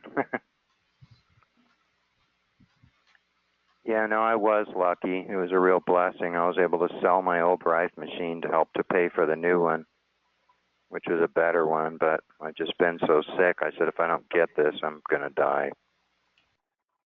But, you know, I've been through a lot in my life that turns out that my research ends up helping other people. So I'm just walking through it and in the process. Well, Neil, you sound like you're like 41, I'm going to guess. I'm just taking a wild guess. Am I in the ballpark? Well, I'm just going to tell you this. You know, it really hit me this year. My birthday's in July. When I was 20 years old, a neighbor invited me over. He knew I played guitar, and he had a Gibson Les Paul with a Fender Twin reverb amp. And he said, here, you know, go ahead and play it. And I started playing, and God, it sounded so good. I wasn't even very good of a musician, but it sounded so good. I fell in love and always wanted that. So to answer your question, this year I turned 60, and wow. It really hit me that 40 years went by and I never got a Les Paul and a Fender Twin. So I started looking on eBay and found that they made a Les Paul model without all the fancy trim and stuff, but very nice. They still make Les Paul guitars? They do, yeah. Oh, cool. Gibson's the best, or Fender guitar? Well, I mean, in actuality, what I've really come to see is that there were guitars on eBay that were called lawsuit guitars because Japanese companies copied what Gibson did. And so rather than pay $3,500 for a new Les Paul, you could buy a lawsuit guitar for $500 or $600. That would be almost as good, except for maybe the electronics wouldn't be as good. And you could take all that out and put in the good Gibson stuff for a few $100. So that's Les Paul got ripped off because he wrote really good music for one, and he invented it with the first electric guitar for two, and then he also promoted it to the masses, the whole United States, and didn't make that much money off of it. I don't know. I think he made like 1/5 as much as he should have. Didn't he produce the first multi-track? Did he? Yeah, I think he did. The first multi-track recorder. Oh, I didn't know that. The Beatles used a 1-inch tape, reel to reel. He should be a billionaire. Like Les Paul should be a billionaire. It was a Tascam, I think. Oh. 1 well, inch you know, machine. the truth is that companies that used to make really high quality products, the Les Paul that I wanted was black with gold hardware and it had white trim around the edges. In probably 1980, 82, it was $750 brand new. Now that same guitar, a 1980 Les Paul, sells for $3,500 on eBay. So I found what they called the studio version, and I found a used one for $700. Wow. Yeah, those are really good. Yep, those are one of the best of all of his guitar line. Sounds very beautiful, really does. But the point here is that these companies are greedy and they're charging 5 to 10 times what they should charge. So buying a competitor that's not that name brand, you're going to end up with just as good of whatever kind of things that you're buying. I mean, sometimes it's cheaper stuff, it's true, but if it's a company that's got a good reputation and they're from China or Japan or Thailand or somewhere else, it's worth considering that you might get a good product for 1/5 of the price.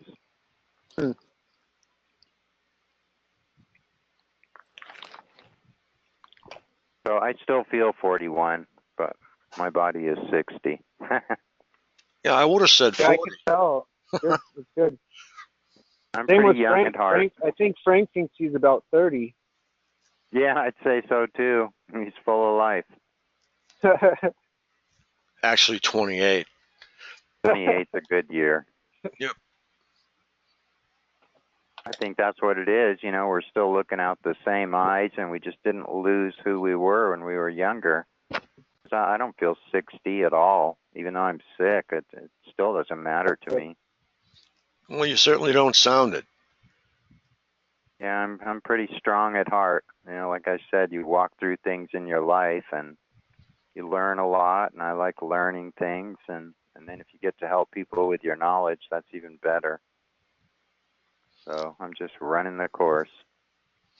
But the medical industry, at least here, is frustrating. They should have really jumped on all this. The nurse practitioner said, "How much pain are you in?" And I said, "Well, just consider 26 years of full body pain." And I'm telling you, whatever's going on now, it's a 12. She said, you know, between 1 and 10. And I said, it's a 12. It's off the charts.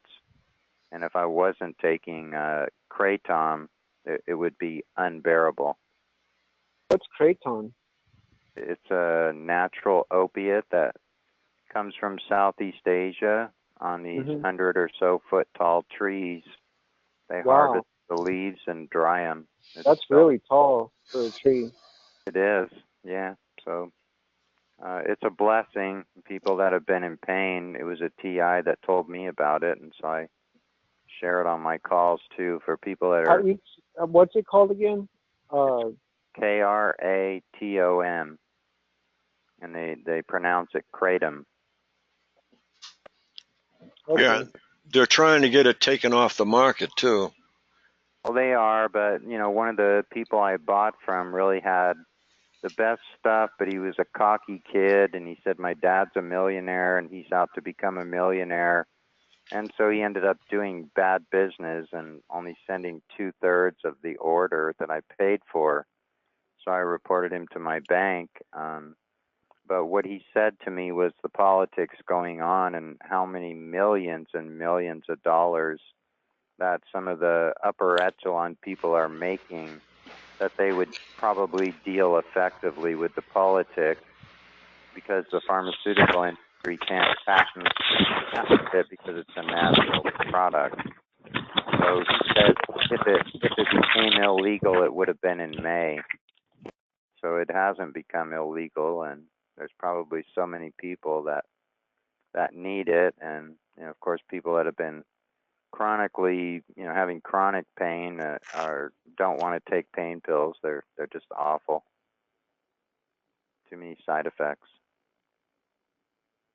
So if you are in pain affecting your attitude, it's worth looking up Kratom and going to GaiaEthnobotanicals.com.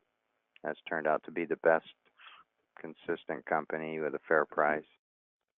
And they have sample packs. You take about maybe a little less than a teaspoon just to test out how it works for you.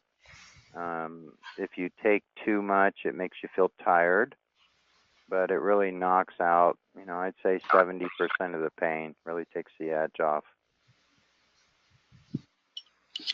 How about addiction? What's the addiction risks? The same as a regular opiate, or? No, they're saying that it's not. I mean, I did all the Vicodin and Lortab and Norco stuff for about 7 or 8 years, building houses with Lyme disease, and went into a pain clinic, and I just said, you know, I'm tired of this. I don't want to do it. And she said, you can't just quit cold turkey. And I said, watch me. And I gave her a hug.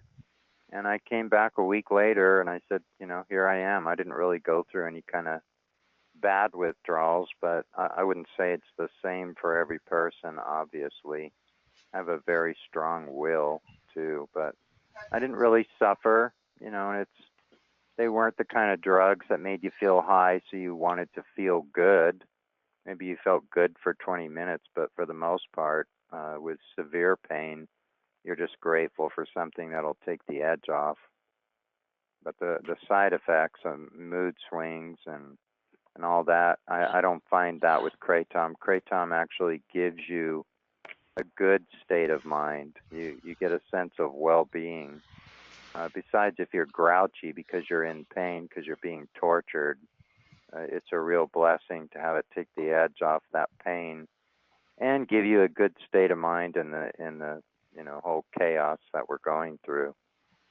So there's different strains. There's red, green, and white strains with different names, and the red Mangda, which is Mangda, is the best for pain. So, and they have sample packs you can buy just small.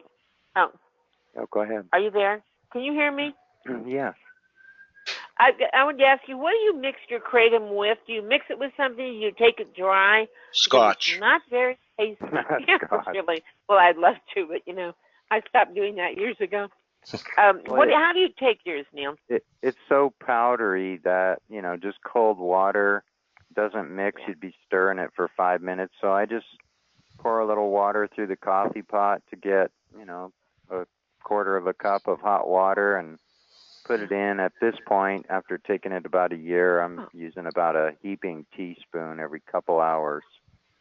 But the pain is, off the charts. Yeah. But the hot water just makes it mix up real quick, and then throw a little cold water on top so you can drink it. Yeah, okay.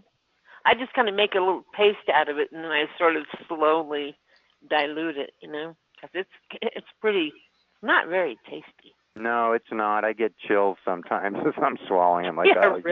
Yuck. Yeah. Me too. I just wanted to let everybody know that if you want to speak, all you have to do is hit *6 on your phone, and I will see it, and you can speak. We just keep everybody muted to keep the lines clean. Okay. Yeah. Hi, Linda. Hi there, Frank. I'm sorry, I didn't mean to just jump right in there, but... Oh, that's okay. Okay. Just wanted to make sure I could get that information, because I don't know how you're supposed to take it. Sometimes I put it in my coffee, Yeah, a woman from New Mexico told me about that stuff. I never did buy it, though, so it works well. Oh, yeah. It really does. Oh, yeah. It's a godsend. Hey, guys, this is Kyle, and I take kratom, Linda. It's really good if you mix it with orange juice. Oh, okay. Because the orange juice is pretty thick. Sometimes. Maybe even if you can't handle orange juice with pulp in it, mix it with that. It really hides the flavor of the kratom. That's good to know. Well, I can see too that the pulpy part, I can see how that would kind of connect with it and hide it. Thank you. And I also feel like it absorbs better with the orange juice for some reason. Really? Yeah. You should try it, Neil. It's really good with juice. Well, thanks, Kyle. Oh, Linda, I haven't had a chance to speak with that individual. Oh, no problem.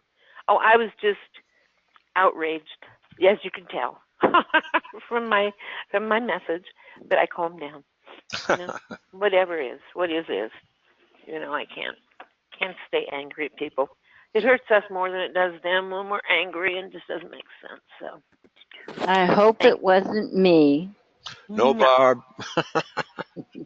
No, Memoir, was Just not you. checking. No, you haven't done anything that, Lately. No. Lately? No, you always bounce back anyway, man. Yeah. Well, I figured this. If I left, I would regret it, because a lot of support is here. A lot of information is here. You just got to dig it out. And I have a lot to offer also. So Barb, we would all lose. That's true. What? We wouldn't let you leave. You can't. You're not allowed to. We hunt you down. We'd fund you. Yeah, she provided a lot of information about the radar and antenna array stuff, and we just really didn't get around to researching it enough. I think the radar thing is a big problem. And of course, these antenna arrays, it's... Beam steering. Look up beam steering. I would like And to if any understand of that. you can get into the Beams conference, they have it various parts of the world every year. Sometimes it's in Texas. I tried getting into it, the directed energy weapons conference. They changed the name of it. And Alda, I'm sure some of you remember who Alda is. She just went in so angry and applied for it, but she said, well, my name is targeted individual, so that didn't fly very well. No, that's a biggie right there. So I tried getting into it, but if anybody can, if you're a student, it's really cheap. If you can prove you're a student or get a student to go into it, it's very, very cheap, and it would be a wonderful in for all of us. Where is it?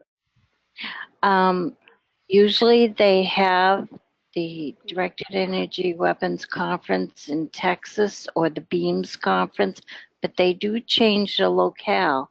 Just Google it and it'll probably bring it up. Okay. I did that, Barb, last time you were talking about it. What did you get? It showed several conferences. Were they at different dates and different locations? Oh, definitely. Yeah. It was a symposium, I think. Right. You know what else I got from them was I wrote to them and got one of their books that they publish. And right now it's in storage, but anyway, it was excellent. And so if you go in there, see if you can go into their library, and they might have some books on directed energy weapons, non-lethal, military, blah, blah, blah, that you might be interested in reading. Yeah, How are you doing?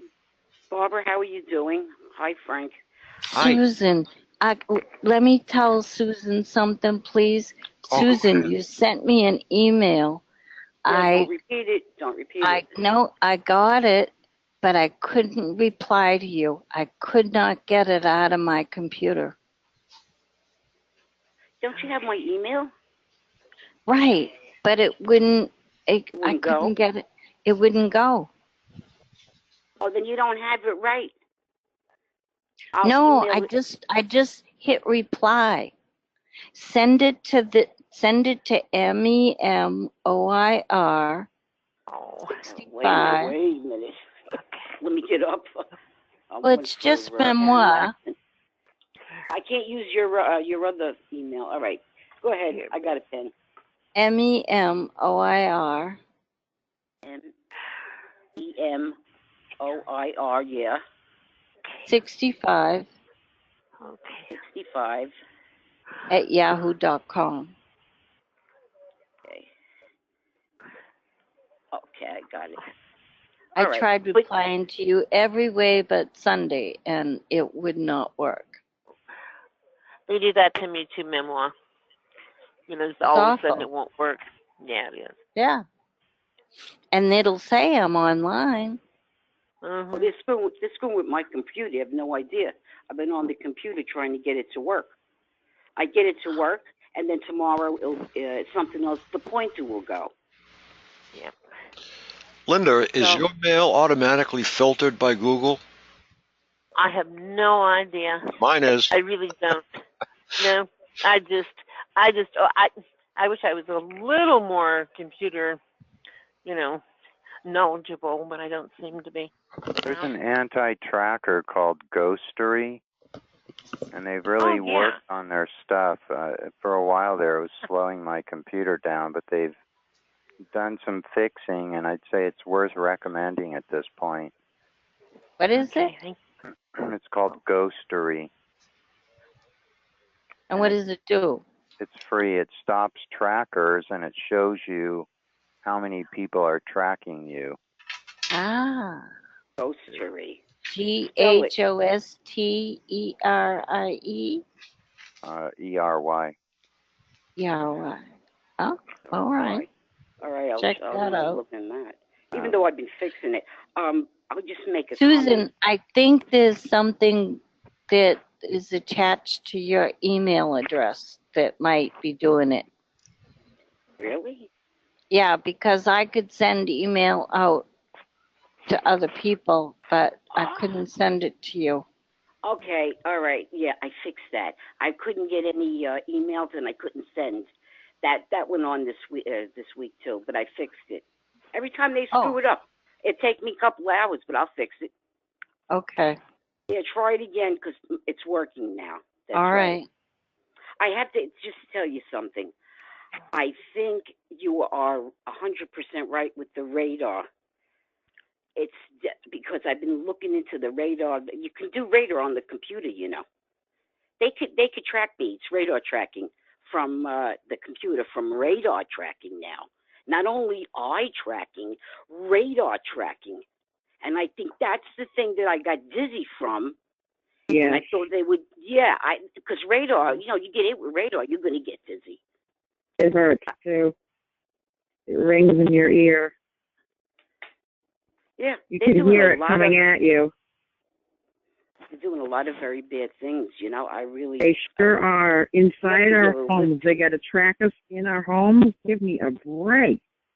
Yeah, how about outside when you're driving the car? Yes, same thing.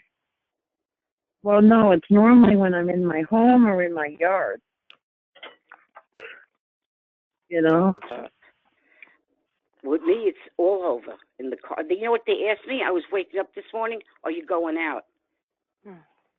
Yeah, I don't answer. I don't answer anything to them. Good. That's the way it's going to be. You know what I like to do? I like to print out things like, "You're a fucking asshole," or now I'll print it out, Man.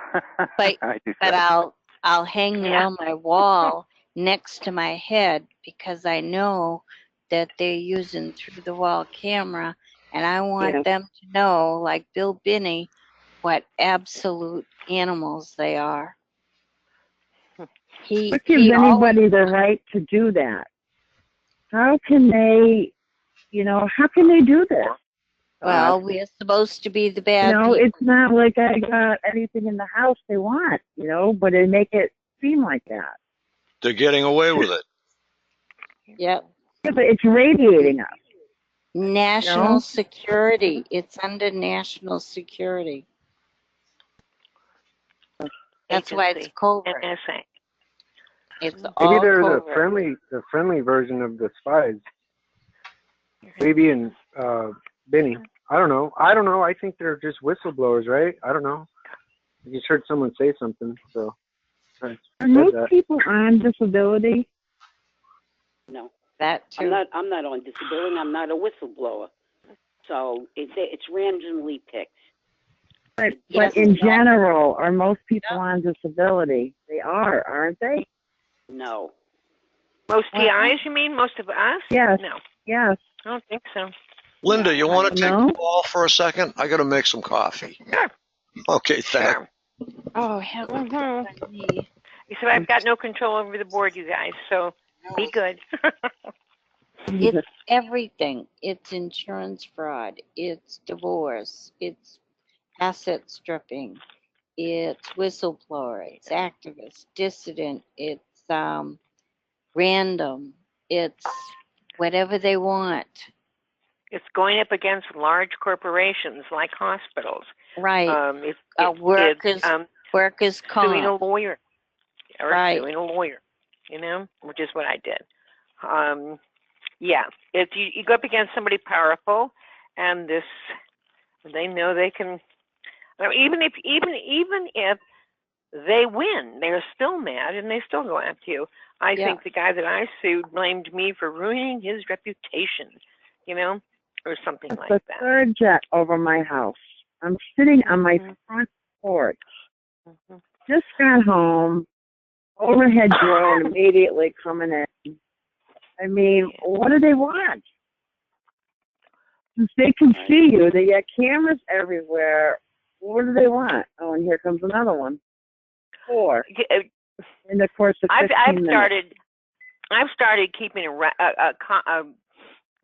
a journal of, well, everything, but also especially when planes start coming overhead, and it oddly seems to connect with something I've just discovered that's important.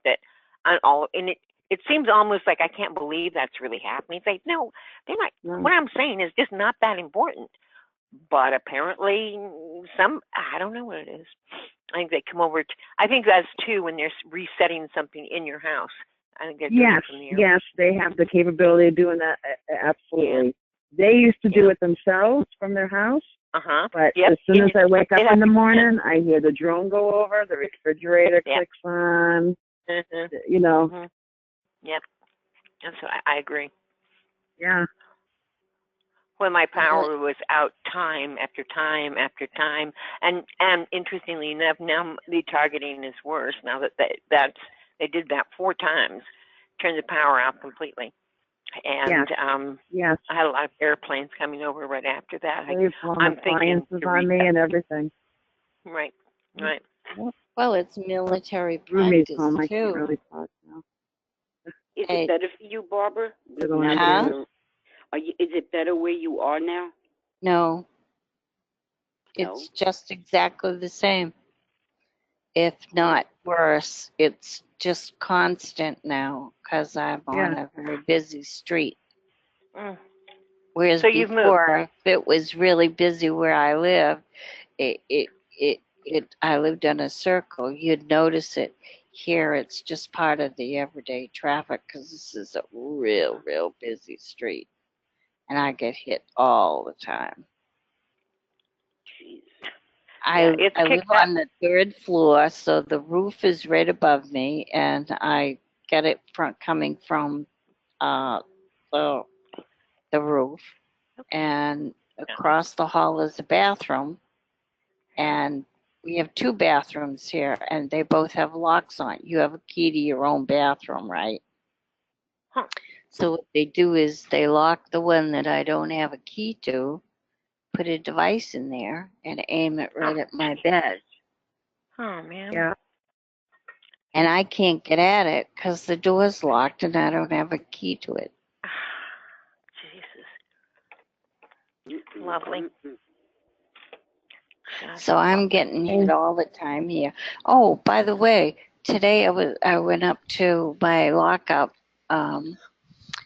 I have these big rubber mats that I use, and they're not 100% effective, but they work somewhat. And on the way home, sitting outside the building I live at, it has a little tiny street coming out from the side of it, and parked out there was the electric company, vans. And they did this the last time I got hit really bad. For some reason, the electric company comes up, and as I walked toward the house, they shot me. So, the city owns the electric company in this town. So they're city hall employees. Well, I don't think PG&E out here is any more innocent than cities. They're part of it too. Yeah. Although they are green. I called them and told them I wanted the smart meter off my house, and they said, that's fine. When do you want it off? We can be there tomorrow. I mean, they are really a green. And most companies who are involved in the smart meters or the cell phones or whatever are now having to advise their stockholders that they're looking at a problem, like lawsuits. Neil is having a lot of trouble with his smart meter. Neil, you still here? Neil, you got to get that thing off your house, please. Yeah, I am. I mean, 235 milligauss. Yeah. And the whole right side of my face was cherry red. I was on the opposite end of the house, so I grabbed a meter when I saw my face and felt it burning, and went looking, and I even checked the microwave pulse water meter. Nothing significant there, and then I moved the Cornet meter around on the smart meter, which we have aluminum flashing over the top of it, so it's all actually sealed off. And it was just one spot up close to the base of where the meter plugs in, where that meter just shot up to 235 milligauss. So I put it on hold, and Skizit grabbed her camera, and we took a picture. Yeah, I'm pissed, and, you know, I just have to say this. I think that everything that is probably should be top priority on our list, at least in my case, ends up being put on the back burner, and you're busy treading water in too many directions. I don't know if it's true for a lot of people, but it's in the last 5 years being active in the TI community, I've watched myself get diverted too many times to ignore it, not see it as a strategy. Well, this is what I was just telling Ramola and Dr. Horton and Karen Stewart. I said, you're off track. You've got to focus. You've got to focus.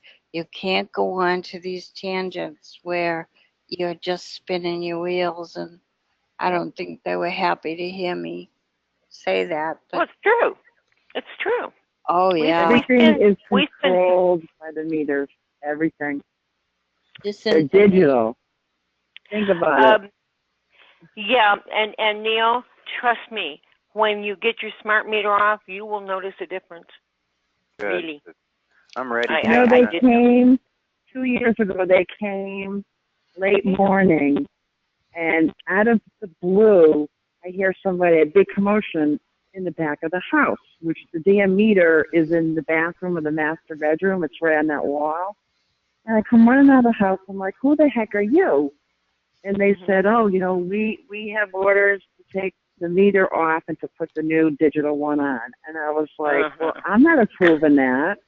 And they said, well, the state of Connecticut said that all of the analog meters, the warranty has expired and they all need to be replaced. So if that was the case, there's 64 houses on my street alone. It's a very long street. Oh, wow. Why didn't they go to any of the other houses? They only came here. Hi, this On is top Lloyd. of that, Hello. smart meters.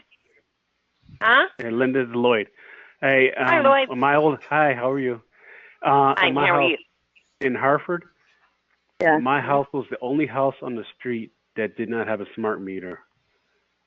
Why, I don't know. It did not have a smart meter? No, ma'am, it did not have a smart meter. It had the old analog. Wow, that makes a big difference. Yeah. Yeah, it does. So. Well, you can buy an analog meter. I think they're $69. So if the power I live in an apartment now, so you can get. And then it's your property, and they have no right to be on your property. Boo. That's right. Because they can just walk onto your property whenever they want and screw with the meter. The boot, because it's their property. Unless you have a totally, fenced-in yard, they don't need your permission to come on to your property. Oh, that's true. And I know that when they deregulated electricity, that was a really bad thing, and I never opted for that. For my electricity and my supplier, I'm still going through my electric company. I never opted out for one of these private companies. Oh. And I got to remind you guys that in 2013, in November, the Connecticut InfraGard met at CLNP, which is also known as Eversource now because they merged with Massachusetts. They had their annual meeting at the electric company. So tell me they're not joined at the hip. They're joined at the wall. Nobody's looking into the InfraGard. Okay. Comcast is also. Go ahead. I'm sorry. Fusion Center. Okay, I just wanted to say that these smart meters are not UL approved. They are not UL reviewed. They have no warranty on them. They have nothing. So when they come up to you and say, well, yours is expired, well, theirs never started. There is such a con they're throwing on the public, and they have a switch that does not work correctly, and it starts house fires. And when those fires start, what do they do from the company? They come on through and pick up that meter and take it with them as fast as they can to get it out as no evidence. So anybody who throws crap at you about, well, your expiration, your warranty is expired, theirs never even started. I couldn't do anything. He would not put it back on the house. I had no choice. Yeah. There's no opt-out in Connecticut. Get your own analog meter. And you're not only dealing with your electricity, you're also dealing with your water meter. Yes. 2 meters. I have it on the water meter inside the house. The smart meter. Well, never mind. I'm sorry, I forgot. I just lost it. Had to do with your meters. They say that 6 or 8 meters will report back to 1 meter. That's the really hot meter, and that's the one that sends a signal back to PG&E or whoever you're dealing with. That's right. Yeah, that's what I saw. It said 22 meters, and the 22nd was the master meter that it relayed the other 21 to. Imagine how that person is getting blasted in their home. Well, maybe People it's don't DI. know this. It's incredible. No, Arabella's winking at me next door. Even the power companies don't know. They think it's such a good thing, but when you find out that those meters can be hacked, then that becomes a problem that's obvious for all of us. Yeah. Your bill can end up 3 times higher because it was hacked, you know? That's right. If you put a magnet next to your electric meter, it turns it backwards. Not that I'm going to do it, but I seen it on YouTube. I love it. Damn, I wish I'd known that. I'm telling you, when they were driving by with the compass on the living room floor, hardwood floor, right over the main water pipe of the whole house, when they would drive by, the magnet slipped old. Huh. Yeah. Interesting. So what is that? When they drove by? Yeah. Yes. Remotely. Everything is remote. Whatever's in me plus whatever's in my house. This house is loaded. Forever they were putting things underneath the cedar shingles all around the house. Never mind throwing, firing sensors at me from jets above. And they did the same thing at my friend's house. They mapped the whole house. Wild. And they mapped the inside. They did not like it when I rearranged furniture at any time. They all had to do a drive-by again because they had to recalibrate something. That's wild. Well, you should just keep keep moving your furniture around. That's what I would do. How fun is that? Yeah. How can you? Yeah, you can't. You can't. I got a huge leather couch. I would do it. Me too, just for fun. There's only so many ways you can reorganize it. And hey, Lloyd, can you give Frank your phone number so I can hook up with you? I got your email, but I am not online a lot. But you're like 10 minutes from me. I know where you are. I go right by you to go to St. Mary's in West Hartford all the time to see my mom. Okay. I'll put it out there. I'll give it to Frank. Yeah, we had another beach day. Or Frank, can you give him my phone number if you have it? Not a problem. You have Lloyd's number? Yep, I've tried it a couple different times, and for some reason, it didn't work. But I will do it again. I went from Messenger to Facebook, so this way I'll have both your numbers, so I'll be all set. Oh, so when I text you, am I texting the right area, the right person? Yeah, but see, I don't have Lloyd's phone number either. So when we get through with this operation, I'll have his number too. Weren't you going to do something on Facebook so you could? Yeah, I did, and for some reason he didn't get it because I did it. Well, we had another beach day today. those of people in this area. In Rhode Island, or? Yeah. We wound up going to Rhode Island. Yep. Yeah. Oh, you as a group? Yeah. Yeah, and I send the text out, but I don't include you guys because you guys never come down. Like you and Paul, you're so far up there. So I don't know. I don't mean to offend anybody, but I can't get any way to do anything. It's crazy. I mean, I text 17 people. And normally like 8 of us show up and that's it. I didn't get any email. We've been trying to get TIs. No, I don't email. I'm not really, I'm on email, but I don't get at it a lot. So I text people. Oh, well, a lot of people never respond. Well, you're way up above Boston. There's no way you're going to go to Rhode Island, are you? I have relatives in Rhode Island.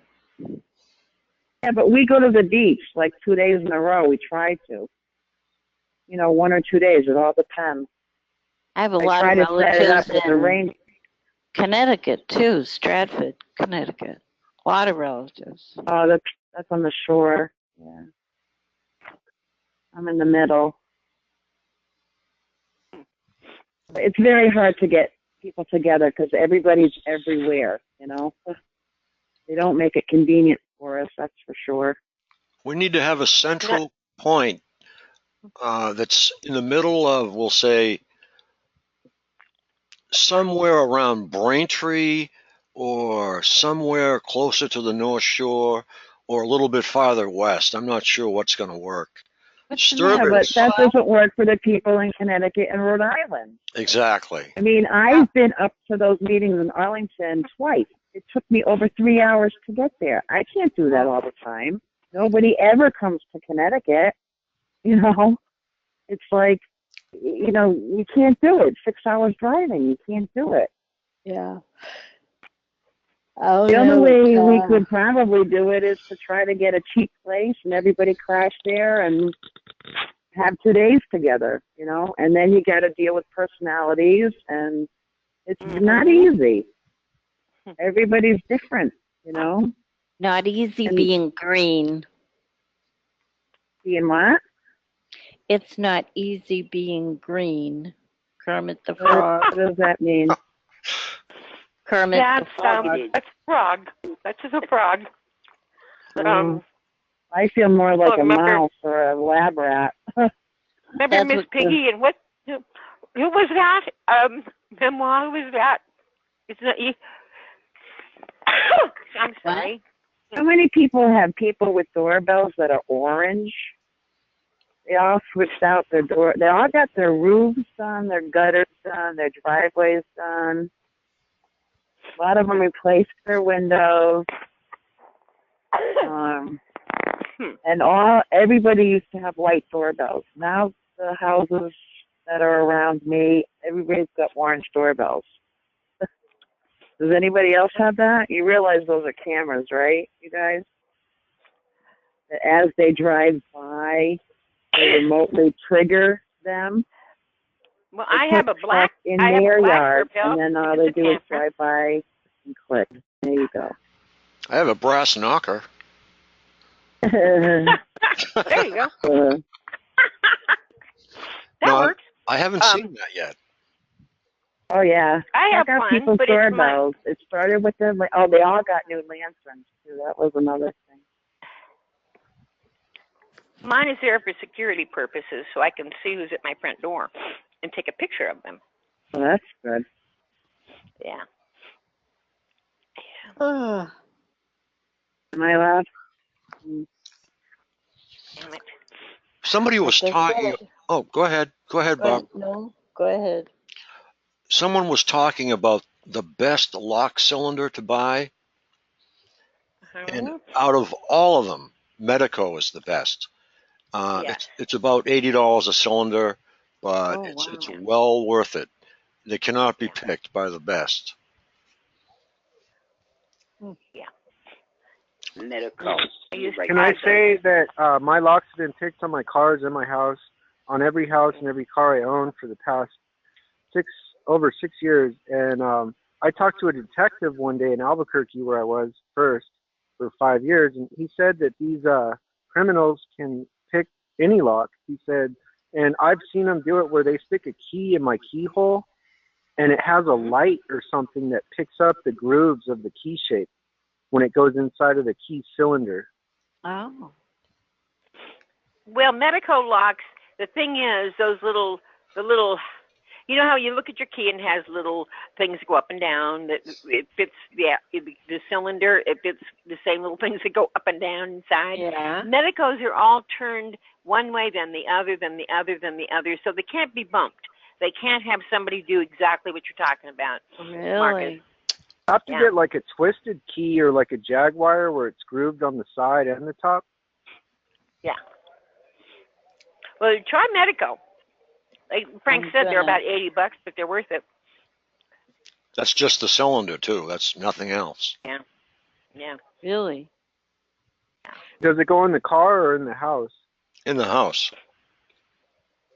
That's a good deal if you could get a much more burglar-proof lock for a price like that. Because I would think they might be like $200 or $300. That's just the cylinder itself now. Just the part that the key goes into. The lock's You not. can pick anything. You Can't guys pick those. get it. They've had contests. Yep. And offered a lot of money to people who could, if they can pick that lock, and they can't. They've had firemen. They've Medico. Instead of the pins coming in at 12 o'clock, they come in. If I were hosting the contest, I would give everyone a shot of tequila, and then I would make them drink more shots of tequila. Yeah. Well, you know when they've been in your lock because when you put your own key in, it's hard to open. I bought a lock for my apartment that cost me $285, and I thought they went through it, but you know something? They asked me for the key to it, so that tells me they didn't get through it. Oh, and maybe not, but you should still put a motion detector facing your door, so if they do still pick your lock, then you'll capture them, you know, their image when they creep into your house or whatever, because they've done that to me a lot. So, and I know a lot of other their faces? Maybe all TI's houses have been broken into. I really. Oh yeah. Oh yeah. Well, those probably a good guess. A good lock is a barrel lock. You know those round locks? I had some barrel lock padlocks with barrel locks in them, and the perps stole them all. So I went online to find some more, and you can't find them anymore. What is a barrel does anyone know, is it possible if like you're indoor and you put the chain on the door, the loose chain, can they get a thing to take it off when it's already on the inside? Yeah. Oh yeah. They can just break it in easily, but yeah, they can do that. Those are not that safe. There is a lock. It's even got a keyhole. In a rubber band. There's a lock called Add-A-Lock. You can find them on Amazon. They're about $21 a piece. But they have tried to get past those, and the little bar that fits into them between the door and the locking mechanism. Sometimes it has been bent because they pushed on the door so hard, but they don't get through the door. They can push real hard, but they don't get through. It's called Add-A-Lock, and it's really keeps you safe at night. You know. What was the one that Frank said started with the M? Medico. Medico. Medico. Sorry. Oh. All right. Yeah, if you have like any human being to store something in your memory, I learned in college in a psychology course that if you repeat something 3 times, you'll usually remember it. But if you repeat it to your brain 7 times, you should certainly remember it. Okay. Good point. Yeah. Maybe I'd get better at names if I did that, huh? I'm so bad with names. If you relate the name to somebody you knew in school, or something like that, something that's already familiar to you, it's much easier. When I lived with a foster family when I was a kid, and my foster mother taught me that, and it works. Or if you get in your mind an image for number 1, image for number 2, image for number 3. I can to this day remember what those are. Number 1, well, maybe I can't. Number 2 was a shoe. Number 3 was a tree. I don't remember what number 1 was. But today, if I have to remember 10 things, I will go in and put them in those slots, and I can remember them. It's odd. If you get a visual picture of something you want to remember. They do. That's how they test your memory. I've been seeing neurologists a lot, and they gave me a neuropsychology exam, and they did a whole bunch of tests like that, Linda, where image after image, and if you could draw it again after you saw it a minute later. Yeah, that'll really. I would think that would really get that burn it into your memory if you draw it. But it was hard. I could they put squares and lines in different places I mean, it was easy to see. They weren't trying to confuse you, but it's still, there's all these lines and shapes and stuff that you're like, do I really burn that image in my brain, or is there something in my memory that's leaking the information? And that's what happened to me. I scored right about where I thought I would, about 5 times worse than I would have 6 years ago before stalkers poisoned me.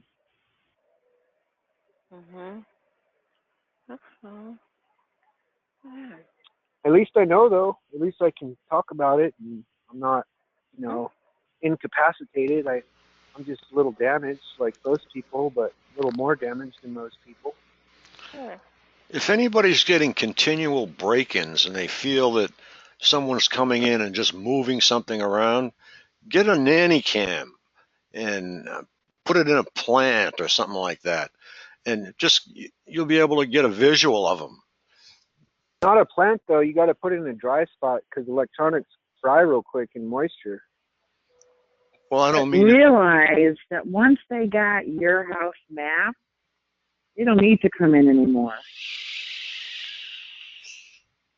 You got to realize that before people go spend the money. You know what I mean, Frank? Yeah.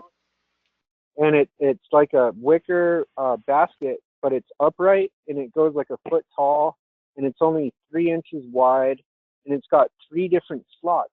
And one of the slots is only 4 inches high, and I stick 2 smartphone motion detectors in that first slot and pointed at the door all the time now. I never stopped for over a year, and no, they don't come in anymore.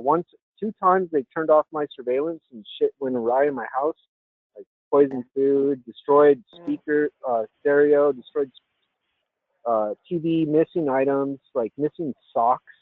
I mean, it's just ridiculous. But yeah, I've got missing towels lately. Like, really? Or maybe I don't know. Then you miss things and then find them later and think, I don't know. Well, I was going to make a police report. I was going to make it national that I was missing socks, and I would see what they would do.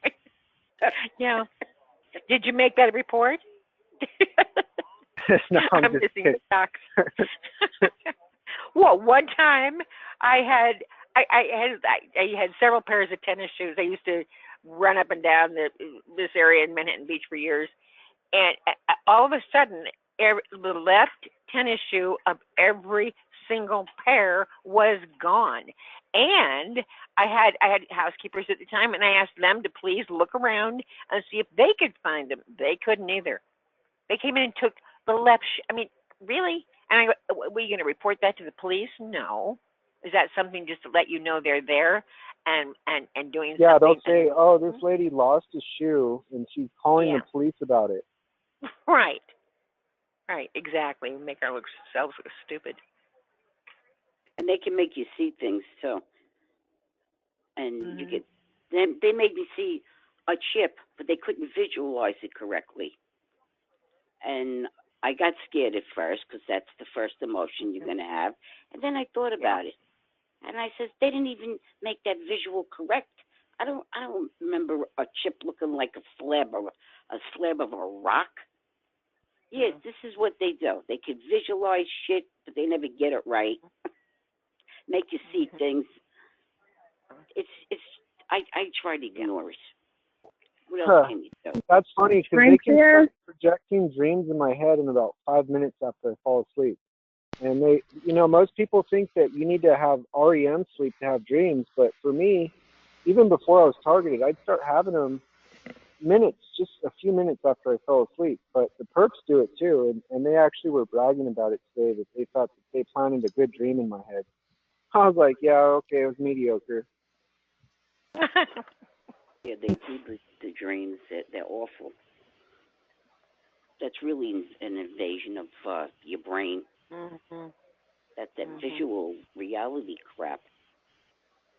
Did anyone listen to Ella's call the other night? The guy that was talking about the mortgages. I wonder how many people have applied for mortgages that are involved in this program, because that's when all my problems started. I applied for the homemade affordable mortgage to reduce my mortgage, and I qualified for it, and they dragged their feet forever, and that's when the veterans started hanging around on the street, or, at the ends of my driveway, hanging around all the time, taking pictures of me, taking pictures of the house. I would get a file of all the it. paperwork you can, that whatever bills and stuff related to your mortgage, because they were breaking into my house and stealing my mortgage notes when the bank was ripping us off. Mm-hmm. And then the final one was when we were lucky to sell it before the bank stole it and charged us for stealing it.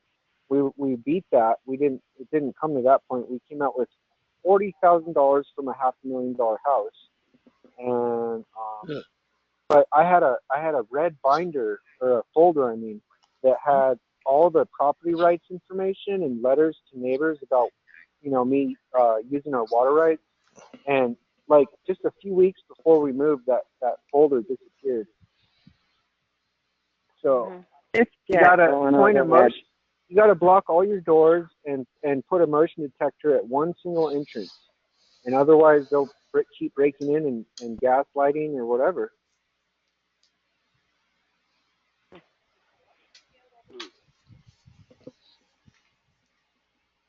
Well, even when you block your doors, they break in and steal everything, I've found.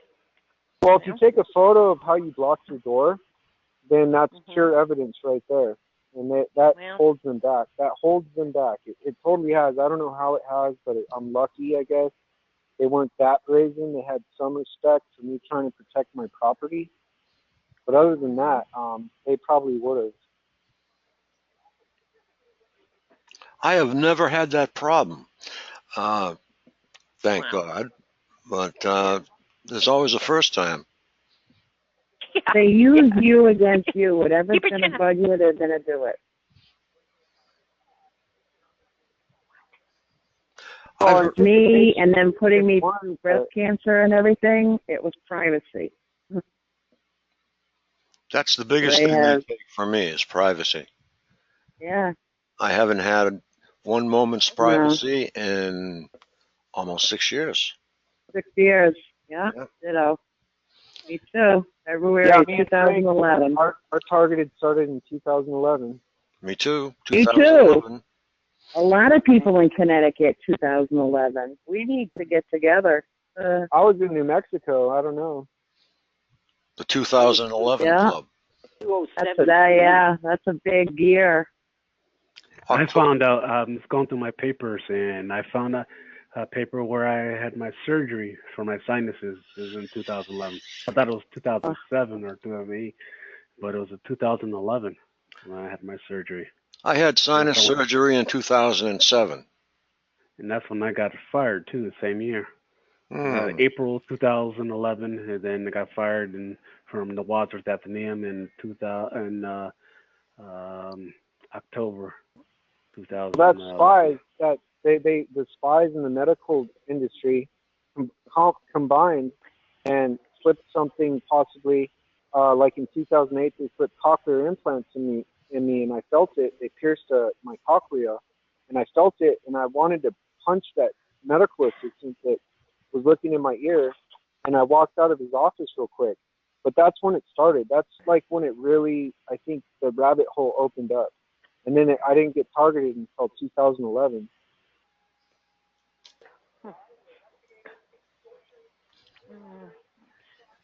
You know something? I think we were all targeted before we thought we were targeted. Oh, yeah. Definitely. A year before, maybe? Just taking this, that, No, and everything more than else. that. I think it's 2 years before they actually go live because they're following you and we don't know it and they're surveillancing, they're seeing who you know and if you know powerful people because they don't want to get their asses kicked. They want to know every move you make. And then they come live. It takes a couple of years because I went back and I noticed something funny. Yeah, they're so calculated. They don't want to make one mistake because it's a huge system. It's massive surveillance with government intelligence. So they can't make one slip, you know? So they were studying us for years before they, like you said, made it live. Like, not to bring her name up, but Karen Stewart always would say when she made her testimonies that it was the paper that someone took on her work.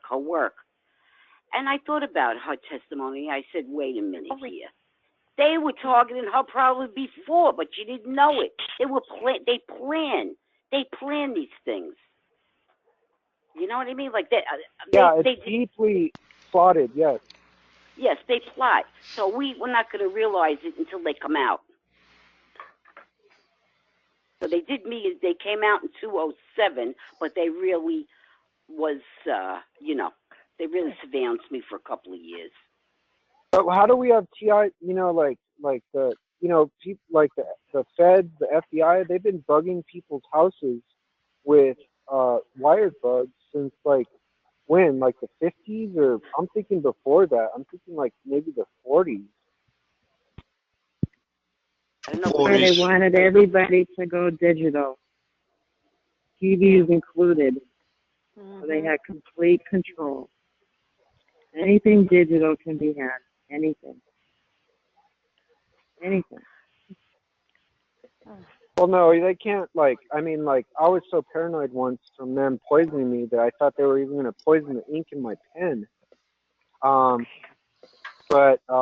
No, I shield my food now for the past 4 years, so so they don't kill my digestive tract or billions of more brain cells. But electrical, I think most of it, you guys, I don't know if you're not admitting it, but most of it's radio transmitters and not satellite. It's radio transmitters they snuck on your property or in your person. Definitely. Not satellite. I agree. 100%. The satellites, the satellites make everything They're all run. connected. Right, They're all connected, a couple though. of weeks ago. Yeah, my particular theory is I've seen most of the TIs that I talk to are actually between 2010 and 2012. Those are the magic years that I keep hearing. And I also keep hearing sinus operations, one after another, sinus operations. I had one. I had one too. There you go. Yeah, but in I had one in 2003, but that was to have nasal polyps removed, and he was an Indian doctor from India, and they didn't put anything in me. But that was back in 2003, and he was about to retire. I think that's the key. They put something in there. It is. I've never had it. I've never had a sinus operation. Any other operation? Me neither. I had put me through breast nasal polyps in both. Had nasal polyps in both nostrils. Huge. Oh. Is that Ramirez or Cardi? Is that Cardi or Ramirez? Oh, okay. Carti. You sound like Lloyd. Ramirez. Just call me Lloyd. But Cardi, no, we talk on Facebook sometimes. I'm glad that you're there. I don't know. Did I do something recently that I haven't heard from you for like 2 or 3 months? What's your name? Marcus Hopkins. Oh, yeah, I see you. Yeah, no, you didn't do nothing wrong to me, man. I speak a little too liberally sometimes, but no, I was reading my thesaurus tonight, and in the thesaurus it says a crass, C-R-A-S-S, person is a lowbrow, and what else do they say? Oh, that I was trying to connect this to it. We were talking about oh gosh, I forgot it. Sorry guys. It's all right. Yeah, we're good, man. Yeah. No, I have no bad blood with anyone out there. Except so where are you living at, Lloydie?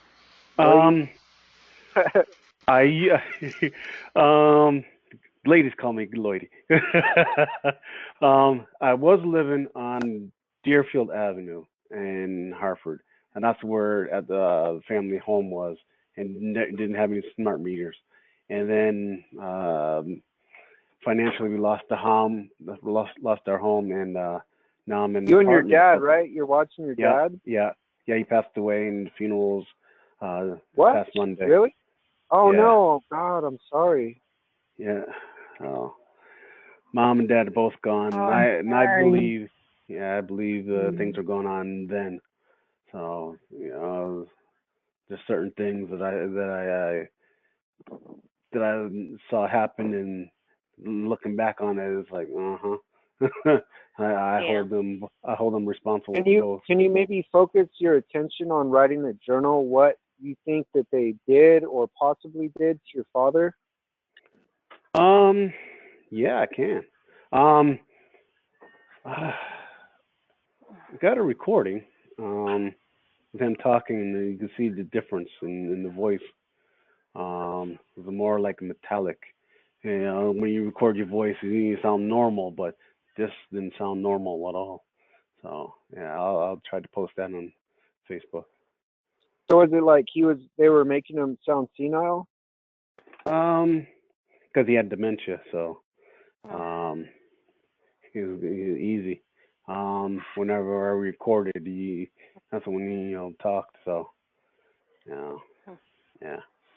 I think you should journal it, man. Try to put it together. Maybe take a little get a writer's book and read how they write and write it down maybe make a book about it. Yeah, that's what I was doing with all my audio. That was my my journal, all my audio. So what would hinder you from doing that? I mean, are they torturing Nothing. you? Are you getting hit with direct energy weapons? V2K 24/7.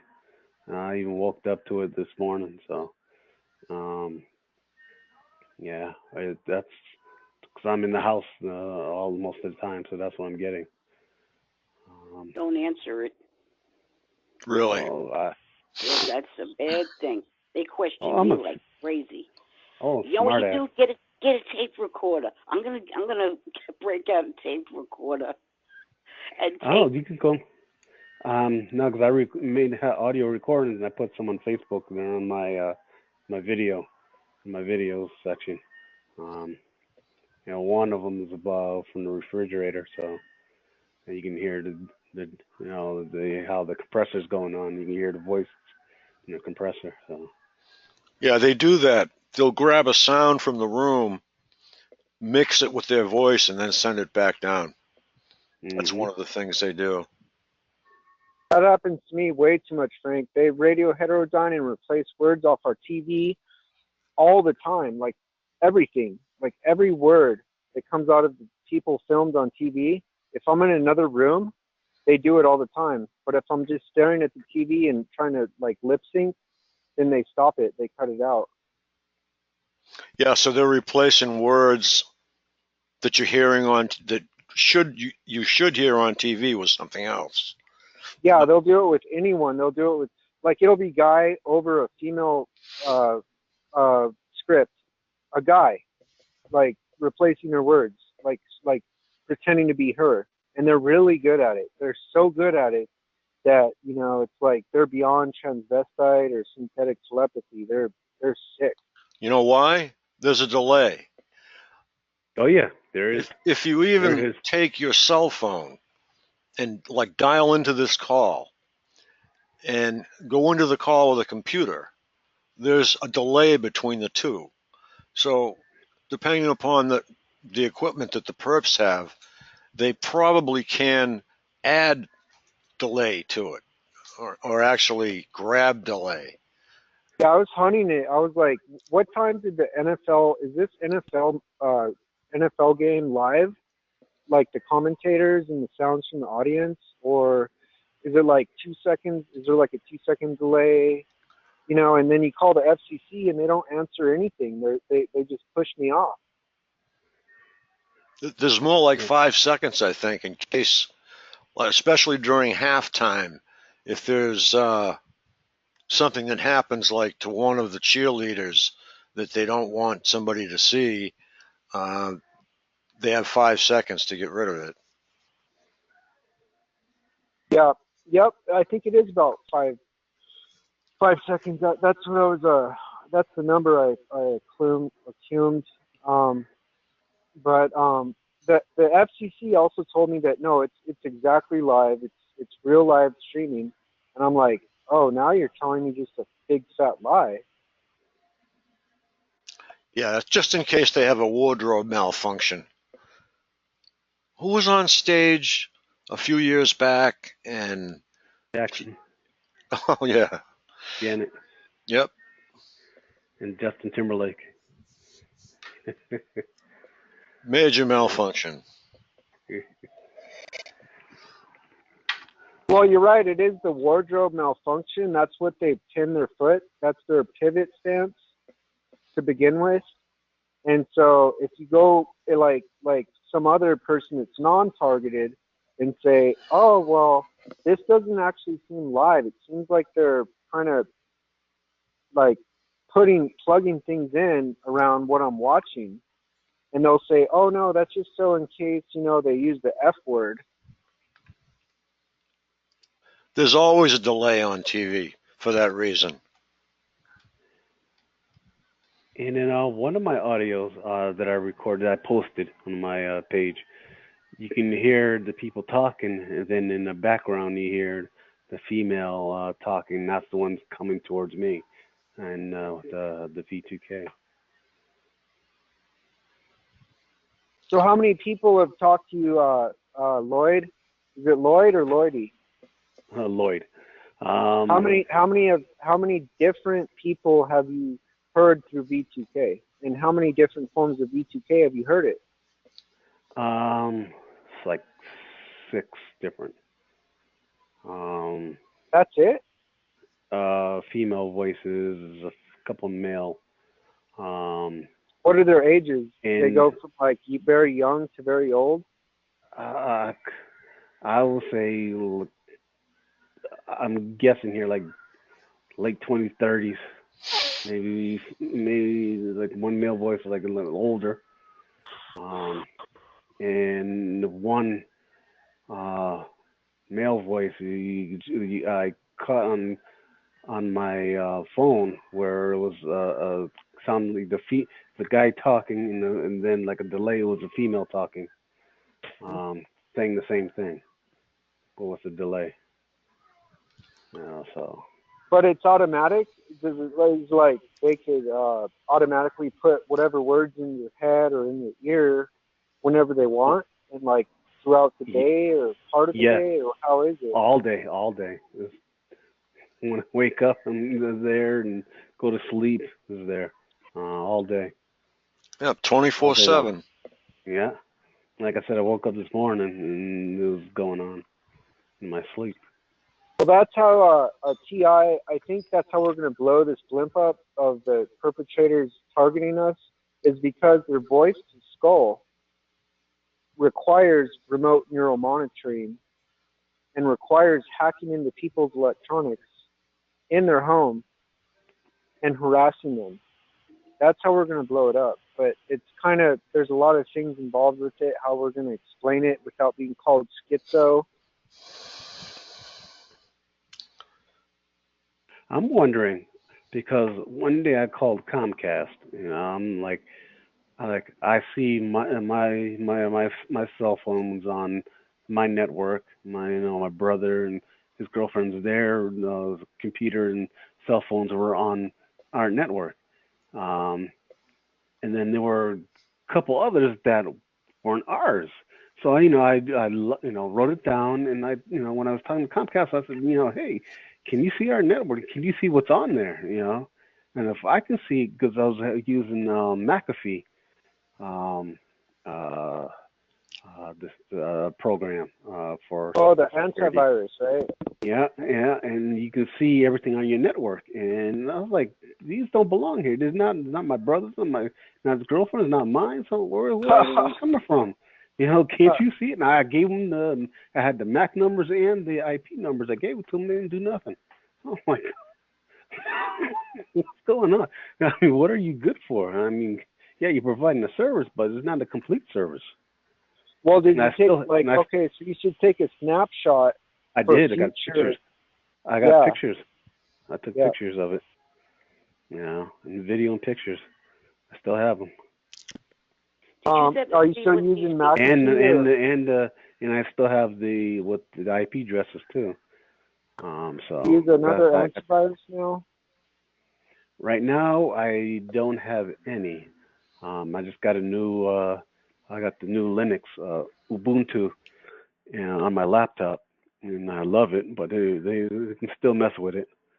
It took them a while. Well, one of the best ones, the best antivirus program I found that's free is AVG, or Antivirus Group. I've used them now for like 3 or 4 years, and they've been the best. All these other ones you can't depend on, but I've depended on AVG. I think they got honest, good people working there and not crooks. Would that work on Linux? I don't know if AVG works on Linux. It works on Windows, Android, Apple, but I'm not sure about Linux. I thought Linux didn't need a virus program. Well, yeah, it does. It does? Yeah, I've seen some. From the last couple of weeks, I've noticed some things. It's not as bad. I mean, they're trying. They're trying, but it blocks it. But still, it can. They're trying. They're trying the hardest to get into it. Oh yeah, you're right. And they can. Lloyd, wait. I want to say that real quick. With Linux, I've heard, since they build their own computer program separate from Microsoft and Apple and Mac, that all you need is a tall firewall and nothing can get through there. Okay. What is a tall firewall? I don't know what that means. Just a strong one. Okay. Well, like I have a Mac and it has its own firewall. We don't know if that's going to make it. Right? But it might be little, Linda. They might be able to jump over it or catapult over it. Apple seems to be bulletproof. No, not anymore. It was for a long time, but they found, that Apple had. I don't know if you're the Microsoft computers, your computers. I don't know if they have like a big square plug halfway up the cord, and then it has a little cord that attaches to your computer. Well, they learned how to hack into that battery compartment, and they can now get in. Apple's worked very hard at stopping that, but they did get around it that was about 4 years ago. I don't know. Well, I've heard from 3 computer scientists, engineers, that Linux is one that they don't understand, but that was back in like 2004. So maybe now they've figured out how to jump over it. Yeah, Linux is being corrupted, and I have some very exciting news that I just found last night. Guess what, kids? There's What? there's the dark web, which has child pornography and drugs for sale all over the world. But there's the deep web. And so .onion, what you do is you get a Tor browser, Tor. You're going to make yourself invisible with a free VPN, which stands for Virtual Private Network.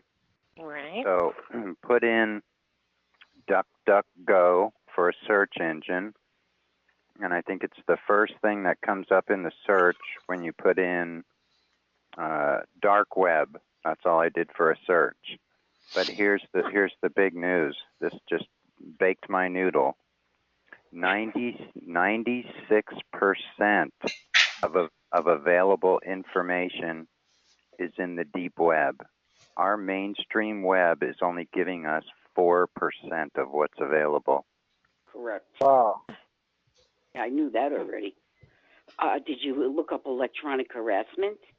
I haven't loaded everything yet. I'm going to go through the tutorials to make sure I do everything right, because I know they'll mess with us. Neil, if I Google DuckDuckGo, will it show me that web browser or web search engine? Yeah, you just Google DuckDuckGo and then load that, so you'll be in the DuckDuckGo search engine, and then put in deep or dark web is what I put in, and then found out the terminology of deep web and dark web are two things that are different, and the prerequisite to keeping yourself anonymous is to load a Tor browser. You don't use any of the same passwords or emails or anything like that. You just create yourself a whole nother world, and I'm excited. So that search that you bring up will bring you to a page that's anonymous. So it's part of the anonymous people, and there's this whole world that's been going on that most of us didn't know about. And they go through and give you all the tutorials and links to tutorials. So if you're, I don't know about Mac, but if you're running Windows, you right-click on any icon and say open a private window so that you don't leave anything in your history. I'm running Firefox. Firefox is fast, and like Chrome and Windows Explorer. I've heard of DuckDuckGo. I was looking for those about 3 years ago, for those, kind of more private web browsers. But, then everyone starts complaining, well, they don't get as many results as Google. Yeah, that's what I've heard too. I just don't trust Google because we're getting disinformation too. I know you're going to find it. You're going to find how they're doing it. Yeah, I think so. Yeah, I'm pretty sure excited. you will. You couldn't write all that information down how to get in there. Could you do that and put it on your newspaper? That's a possibility. I mean, I guess either way I'm drawing attention because I'm monitored. Yeah, first find out before you do that. That's what I'll do is run the process. I mean, I'm not going to do anything illegal.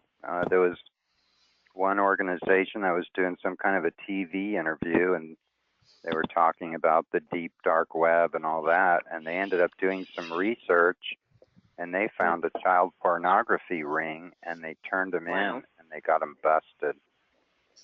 So some good things can happen, but the deep web. What are the other names for Tor? The web, is that a web browser? It is a web browser, and I forget what it stands for. I remember seeing that years ago, and somebody said, use Tor because it'll be a private, anonymous, non-trackable browser, and make sure you get a VPN, which is Virtual Private Network. So your IP address, you could make it show up that you're from Iceland one day and, somewhere else the next. Those are called nodules. Nodules where, like, you go to the public library, and there's another website, I forgot the name of it now, where you're or not website, web browser, where you're searching privately and it can't be hacked into. But then the feds started digging into that and cut off the libraries. I don't know, like many of the libraries, maybe all of them, they're nodule so that they didn't have a private web search. If you're in the library and you're going to go on the deep web, which that's what I was going to do, they're not going to find out who's going on there. If you're in the library, right? And if you're not doing anything illegal, you're probably not going to draw attention to yourself anyway. But in our case, as TIs, to possibly get some exclusive, empowering information, we might piss somebody off. So it's probably best to stay anonymous. Yes, definitely. And these directions are explicit too. That's how it's spreading, I think, electronic torture. That's how it's spreading. These kids probably went into the deep web, and that's how this one's learning, that one's learning. Because my neighbors are popping up all over the place, joining this gang. Yeah, I mean, I can't believe it. I feel like I'm old news, and I'm catching up with what the kids are doing. Just finding this last night, I just go, God, 96% of available information is sitting on the deep web, and I don't know about this. Neil, it just popped into my head. Yeah. Did you find any interesting software?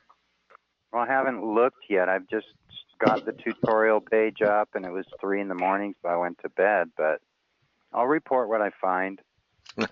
I'm sure you will. Yeah. I'm counting on you. What kind of software are you thinking? Like mirror software? Have your due back? Some DARPA software, maybe. There you go. Black market. Yeah, is Memoir still there? Maybe we could do a little beam steering in the process and make a few U-turns. Yeah, exactly. I wouldn't have a problem with that. Well, the perpetrators, Neil, are scared of U-turns because you could come back and catch them on their crime. So if you go to another state or another country and you say U-turn, that means you're going back to where they targeted you. And so, you know, it's all kind of up to chaos for everyone. Right. Well, what I'm referring to is we had a truck driver that was being hit with lasers, and they would hit his mirror. So I told him to get some of those concave or convex mirrors that you can get at AutoZone or any auto parts, and it has sticky foam on the back.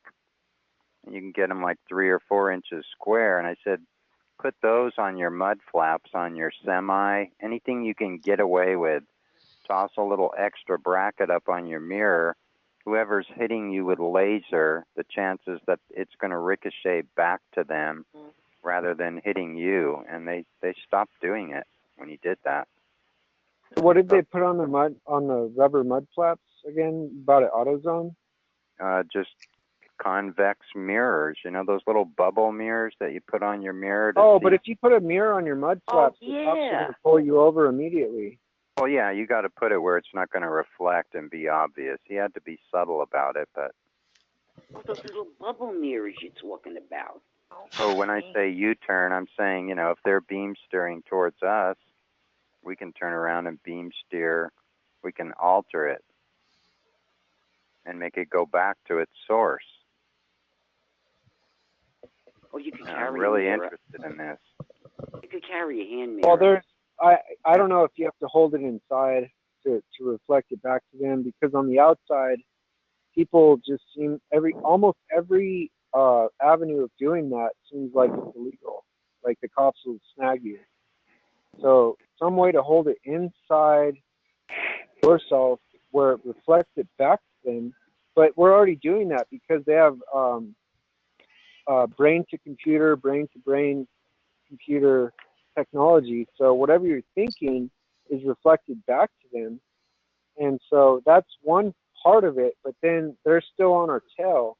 So we still need to take much more major action to stop them from being on our tail all the time. Yeah, I mean, it's just a matter of giving them back a taste of their own medicine. They're not going to be so likely to do it. So just by taking a little bracket that can swivel a little bit and somebody starts trying to bounce laser off your mirror to hit you in the cab, you just push that little bracket out a little bit, and your convex mirror is all of a sudden where they're going to hit, and it bounces back. That's what ended up happening. Yeah, but this isn't like we're not even advanced. Like a TI is not as advanced as James Bond, and James Bond only has little trinkets like that, and those trinkets aren't even going to work against their technology. So it's kind of futile, in my opinion. But unless you come up with one, you might come up with one. I'm not saying you're not, like Spy Hunter, but you might. But I can't go down that avenue because I'm digging from the inside out, not from the outside in. I think perseverance is going to pay off. Yeah, I think it's going to be something that is really simple and at the same time really complicated. Okay. That was confusing. No, actually, dichotomy. No, actually, I think I think that the frequency is going to be something that is right in front of your face. In other words, hidden in plain sight. And I think that the perps are going to start laying down their equipment for fear of being prosecuted.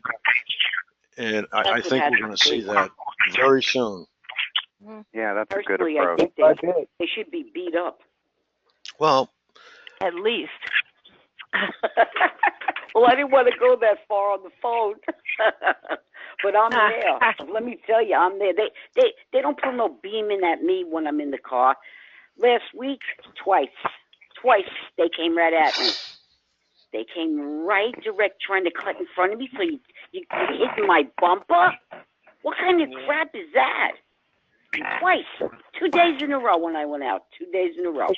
I had a dream that I smashed into one of their bumpers about 3 nights ago. Like, just smashed their bumper with my car.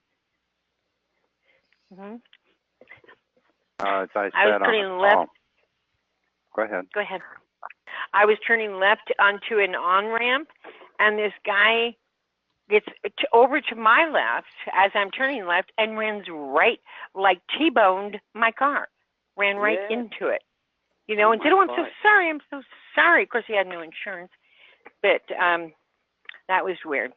Total your car? No. He didn't hit me that You hard. It was avoided just it. You like pulled away from it, right? Like James Bond, you just like I dodged did. it. Well, but it was just so weird for him to just pull over, pull around, and then just yank his that thing you put your hands on.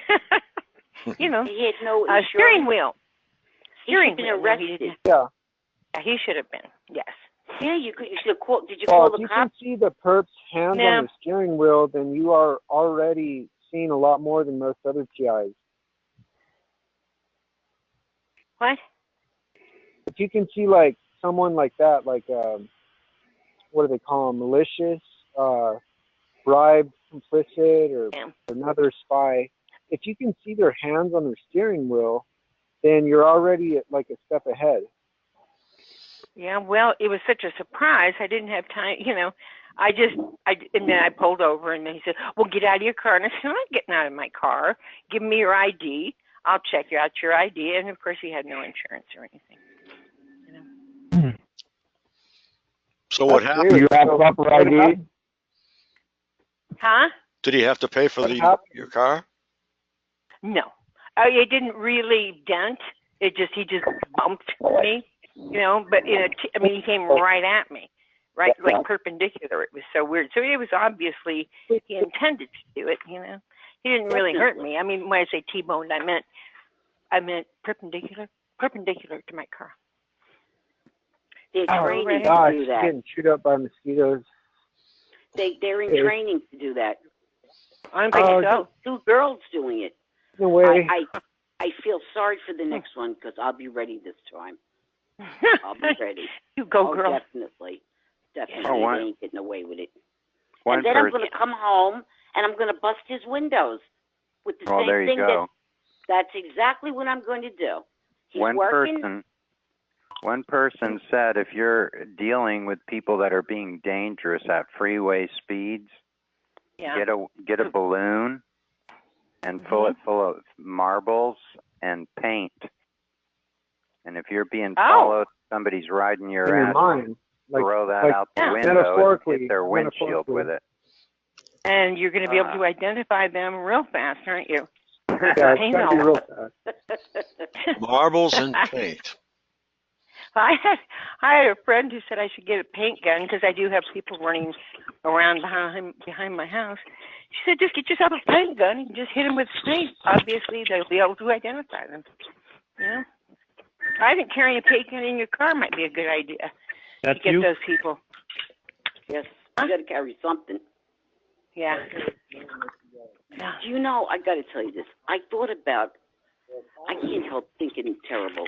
I thought about what I want to do to his house. You know, he goes to work, his creepy wife goes to work. And he actually came here, he came home with his truck going real slow in front of his house. I said, I wonder if he's reading my mind. Never know. Yeah. They want to play dirty, you got to play dirty right back. That's the truth. Linda? Yes, Linda.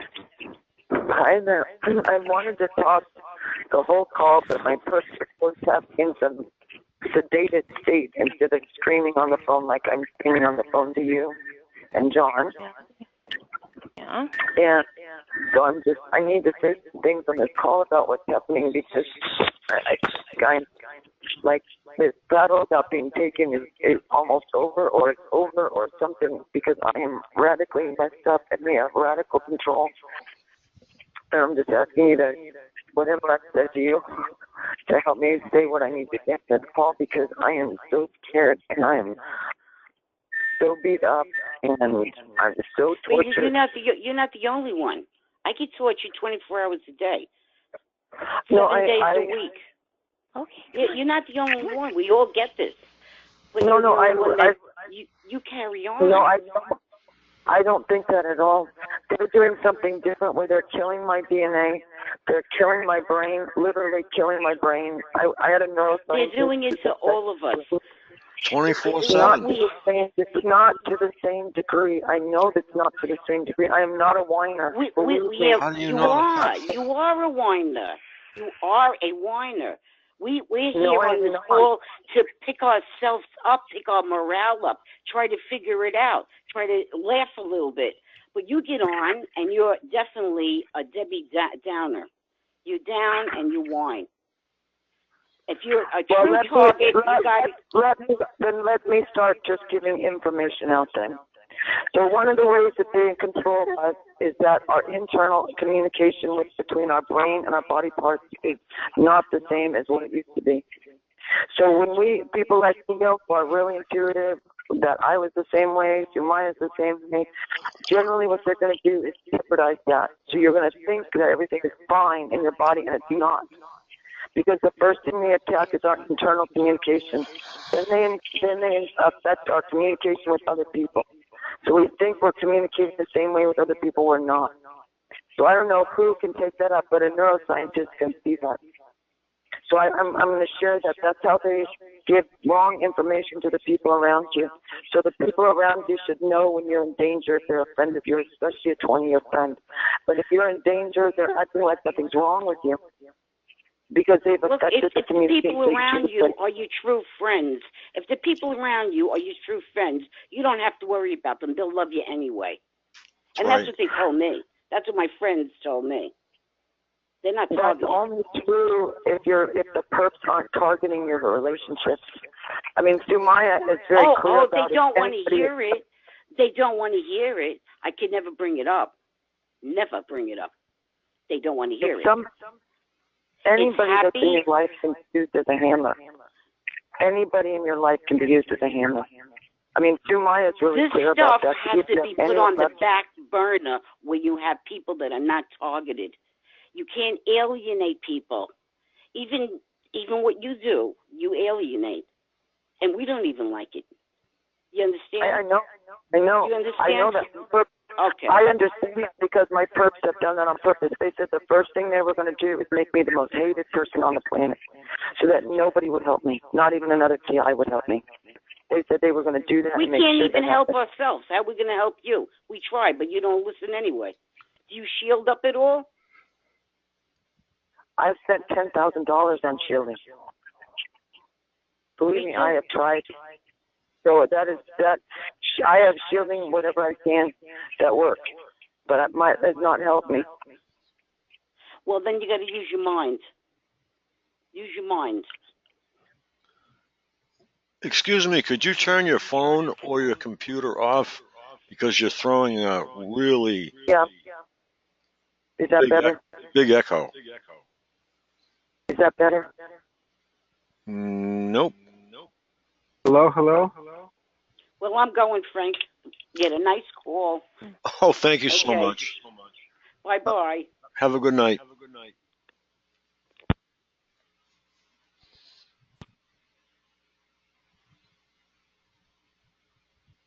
Okay. Who would like to share a story? Get into deep discussion. Share facts. Hey, Frank. Yeah. It's Lloyd. I just found something. Hey. I just found something online. Remote 2016 remote monitoring and control. It's a conference. Right. Posted. Yeah. So and so I posted it on Targeted Mass and another site on another group. Okay, great. Something looked like something everyone wants to check out. Definitely. You post a lot of good stuff, by the way. Thank you.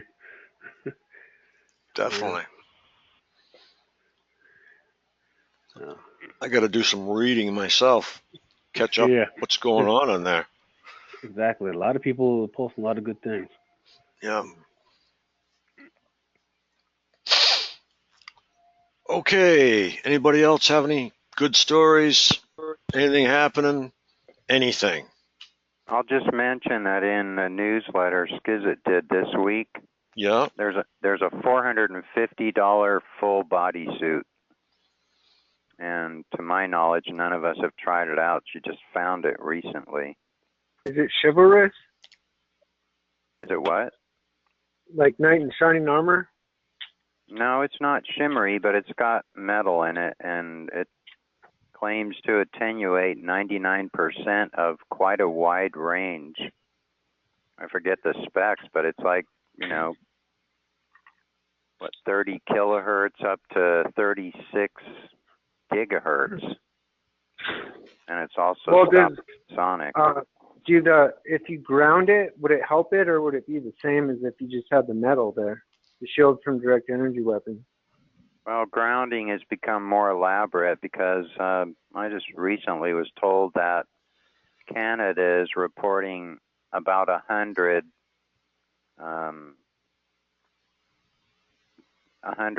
hertz. I just went brain dead for a second. 100 hertz, and the Earth used to resonate at 7.83. One report I saw said here in America it's at 13.2. So talking with Barry Trower through the mail, which is the only way I could communicate with him, I just said I'm finding with an inductive amplifier that using a big battery cable sized wire to ground a mattress and a box spring inside my enclosure, which is all just one layer of Linkstat at this point, I'm still getting readings off it. And I haven't had time to pull out the spectrum analyzer and see if I can pick up on what frequency. Okay, so for shielding, like, what is more effective, a Linkstat, a Linkstat tent, or a Faraday cage? Well, the metal is being used against us, which is why I'm finding that the Linkstat is better, because even though it's conductive, it has a ratio of how conductive it is, how much it'll saturate. So grounding systems have to be more elaborate, but you have to bear in mind that Linkstat is only blocking microwave, not blocking anything else. Neil, I visit Heart Science Institute, and they're showing the Schumann has been bouncing off 148 for like 3 weeks. Oh shit. And it did that in 2014, and it did it in 1986. So Canada is like off the scale. The highest the scale goes is 33, and it's way above, like I say, up to 140, 148. Yeah, so the problem is you can't just pound a ground rod into the earth to bleed off oversaturation. Yeah. I have a manual, but I haven't gotten to the grounding section, but it's a military grade double steel wall Faraday cage for what they did. I think it's from the 80s, but it has an extensive. Does the double, if you double the Faraday, you have to have a gap between the two layers? Yeah, the air is actually a help. And you ground one, but not the other. Is it mesh or is it just sheet? What they did is metal airtight sheets. Very extensive, but what I wanted to get out of that manual is the elaborate ground system, because one ground rod, as Frank's pointing out, what's coming up from the earth is not normal. So you end up superimposing whatever signals are coming up through the earth into your whole enclosure. This is what I found. From a ground rod? Even From one ground rod? One ground rod isn't enough. Didn't work. Not even with coax cable. Neil, put a capacitor in there? Oh my God. Between? Like the Twilight Zone. What would a cap do? A cap? Well, it would only let things flow in one direction. And it would be a diode.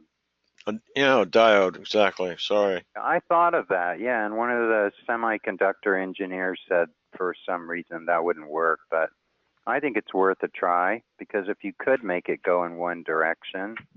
And the other thing I thought of was making a carbon pile, which would bleed off the electricity, so when your enclosure reaches oversaturation, your ground wire goes out.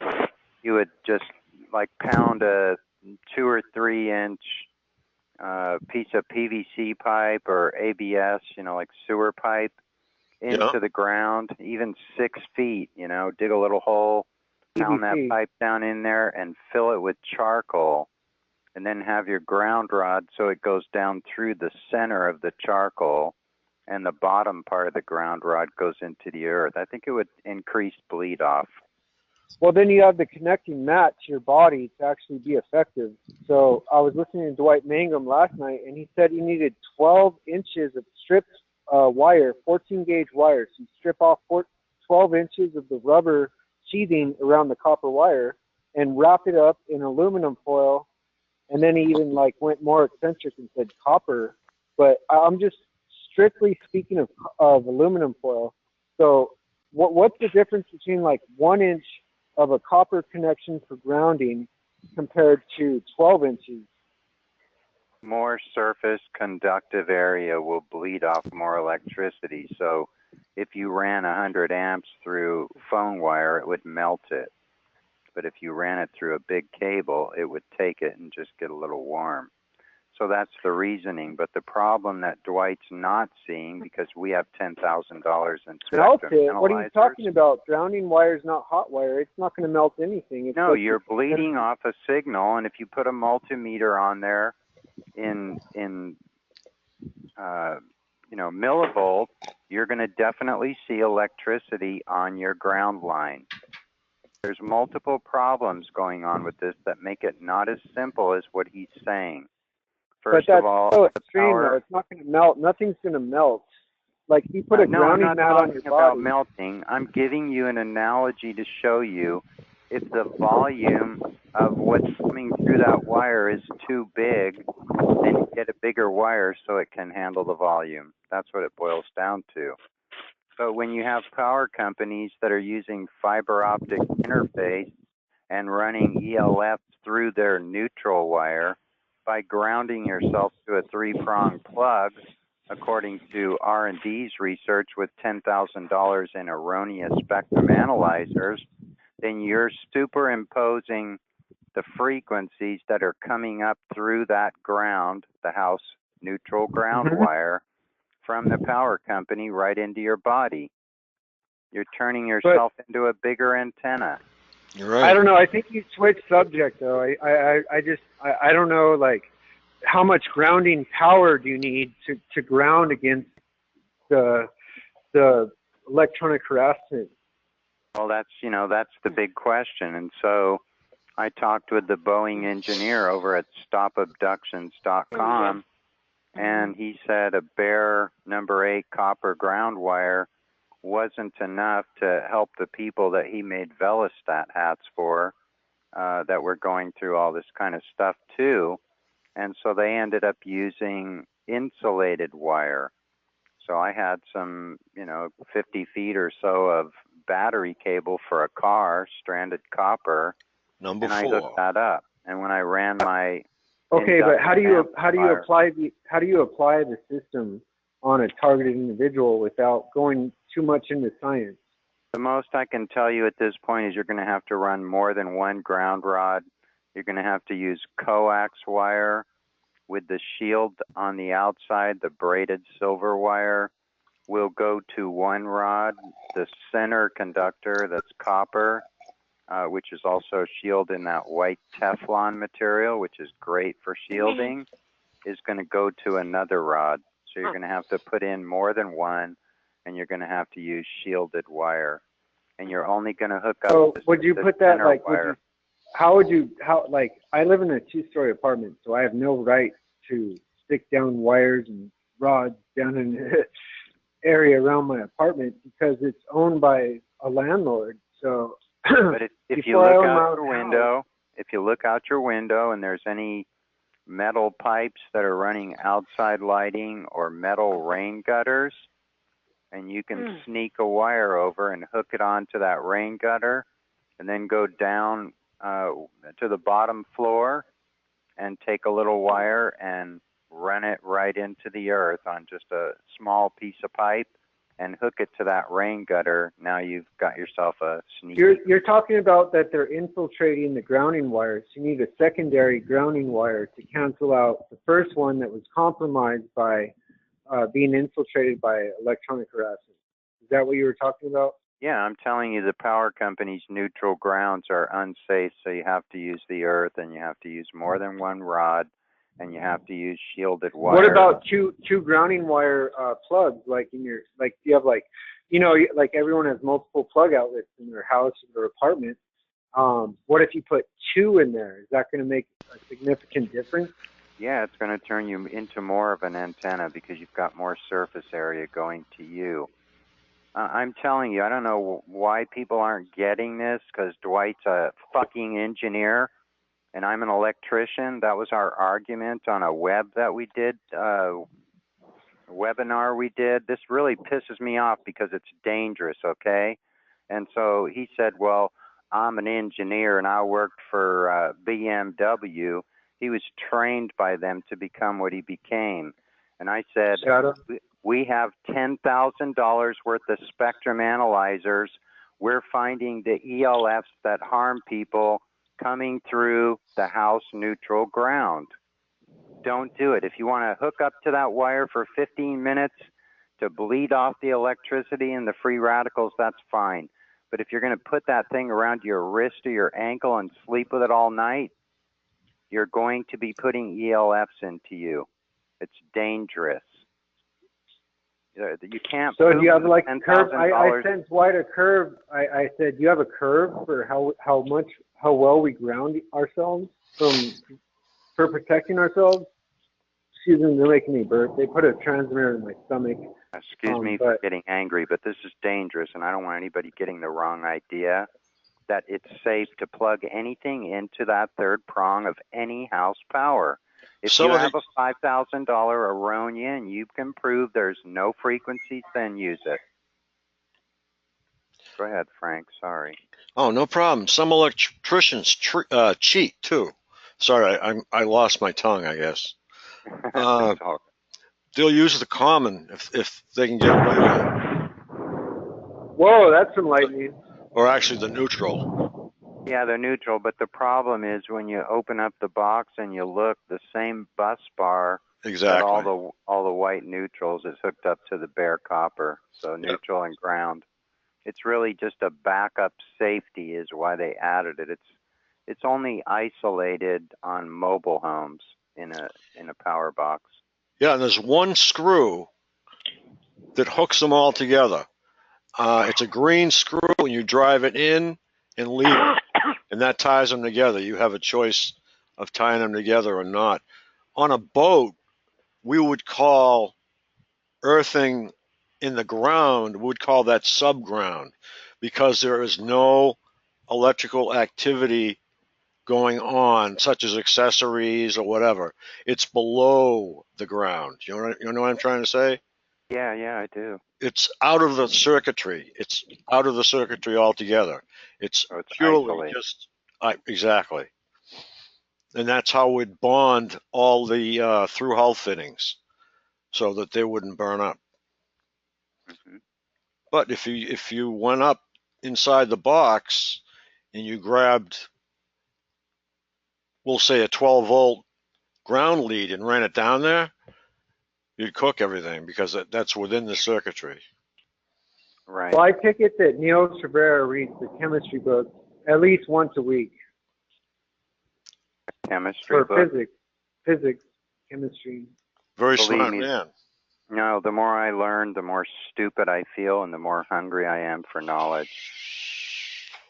I mean, in all honesty, feeling people suffering, and I've been through, they first tried to kill me in 1992, so it's been a long time for me. They burned my house down.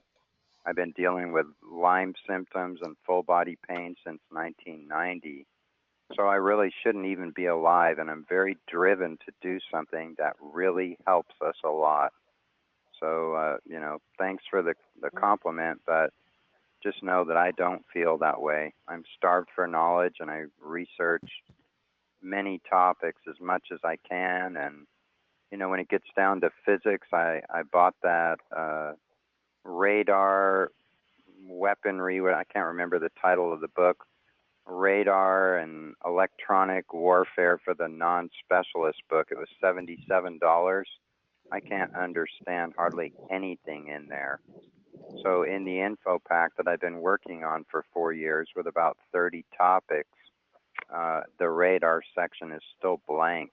If there's anybody out there who's smart enough to write a summary about covering through the wall radar and phased array antennas and all that kind of stuff, it would be nice to have that summary, because if I get to make it to the thing in October, I'd like to have that document complete. So I have a few people helping to work on it. But a lot of this is over my head too. And that's through the wall radar you want to learn about? Yeah, I want to understand that better, because there's so many of us that hear something up in our attic. So you go in the bathroom to go pee and you hear the creaking in the attic above where you are. Go in the kitchen or the garage or wherever. Is it a device? Was it teletransported here? Which would explain how it would get through the roof and into the attic, because there's no trap doors. I looked. Or is it a person? Did they teletransport a person? Some say they can miniaturize a person and teletransport them, which would explain, as somebody who's built houses from the ground up for years, how they did still manage to get into my house, even though all my windows were secured very well, and I had drilled holes through the back side of the door halfway into the deadbolt latch, and then put a screw in those at night. Yeah. They showed signs of still getting in. You got to capture, an image of them doing that, because otherwise they're like hardware technicians that just go and do it like sociopaths, or else they're gonna do it. And you're not. The Army has admitted that they're teletransporting, and there's quite a few videos on YouTube we can't say if they're photoshopped, but there is an awful lot of videos where somebody or something just shows up out of the blue. Neil, did you hear about that company or university, whatever, in Boston? I don't know. I guess it's run by the military or something.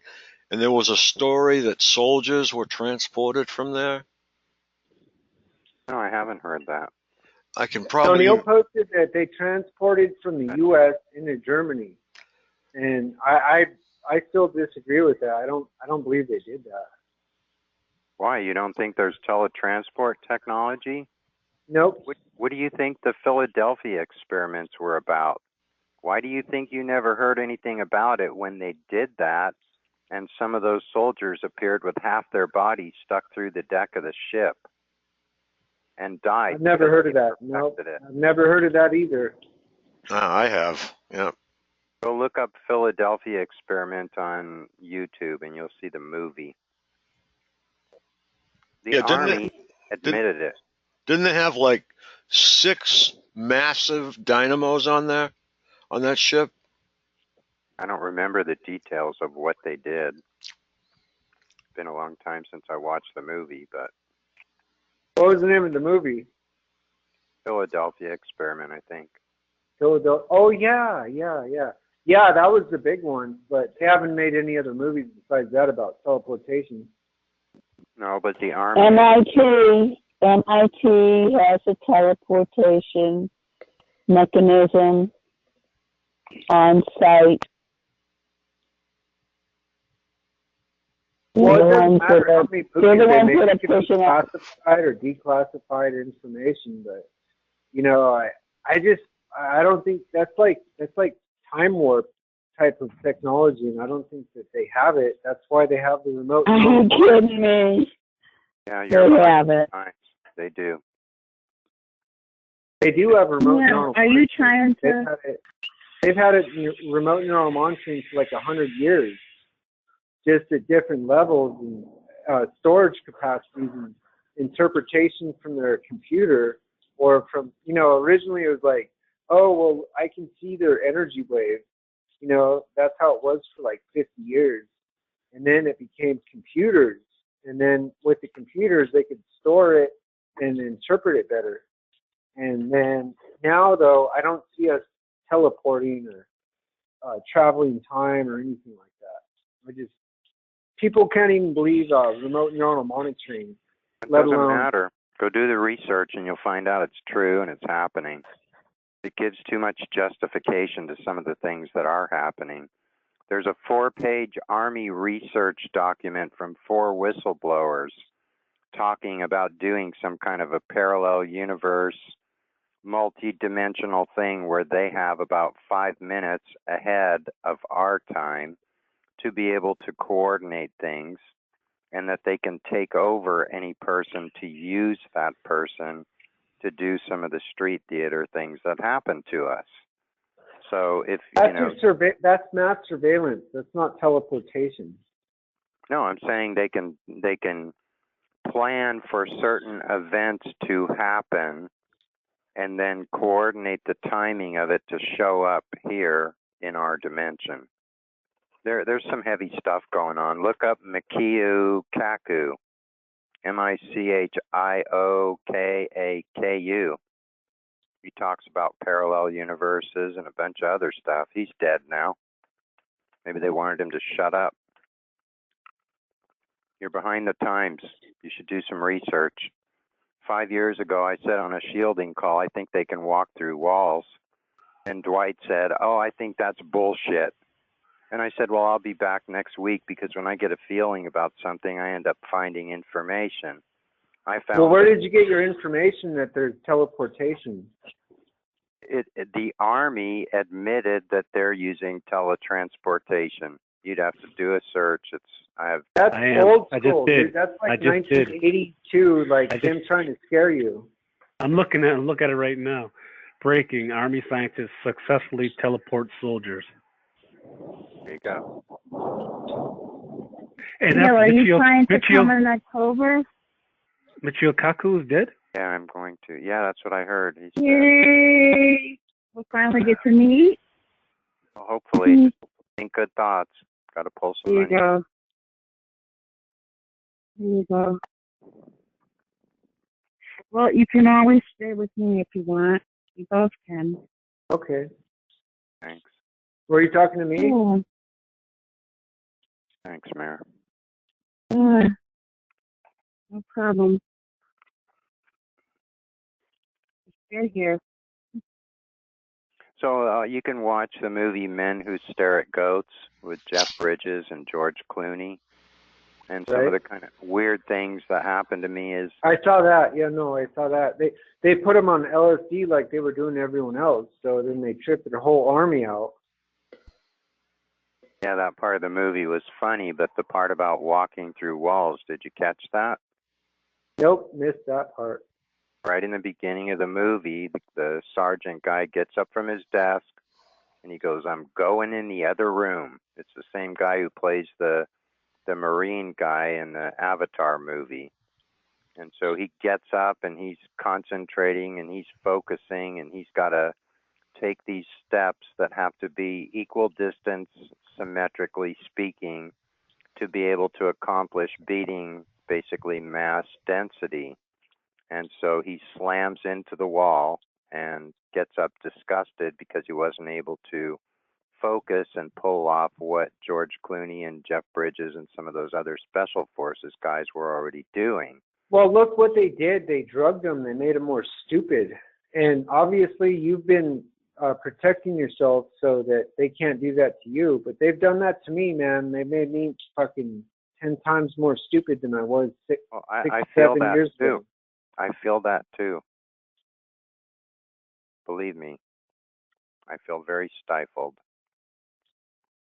But I'm inquisitive, and what's happening is wrong. I mean, like from my old school knowledge, Neil, I would tell you that you should focus on one thing instead of like 10 other things.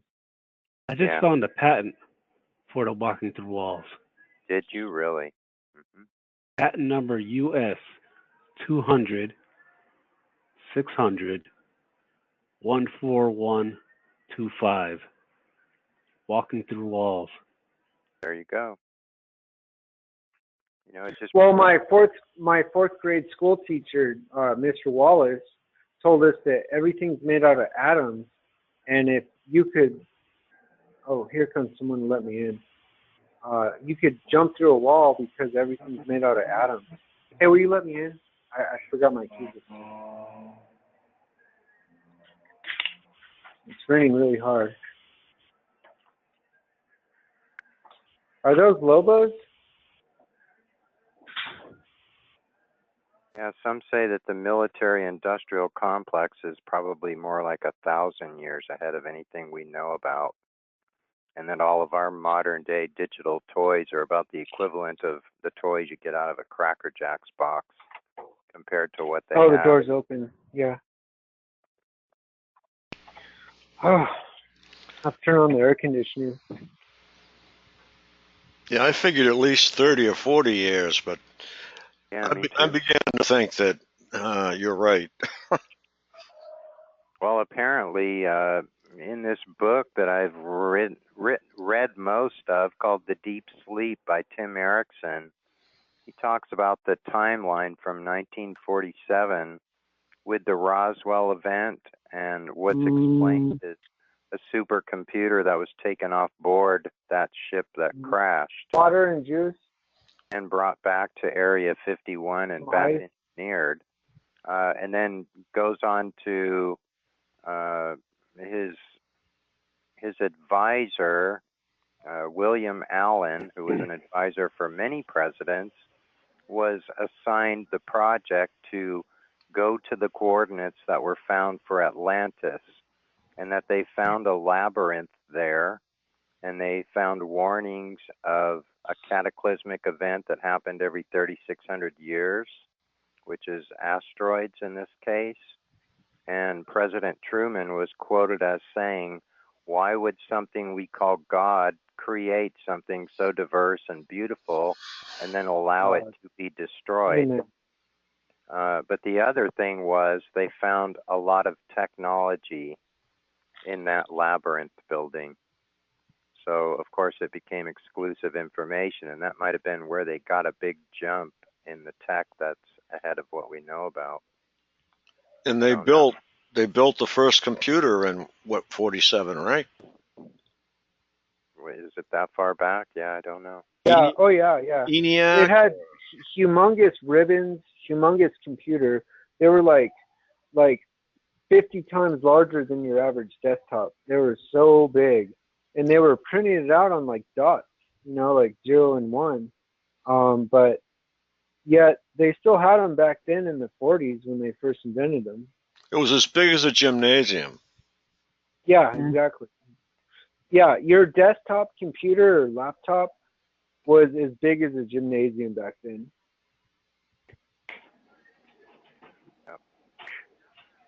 I think it operated. Smartphone. Oh God. Yeah. I think it operated at like 5 hertz or something like that. Ridiculously slow. Really?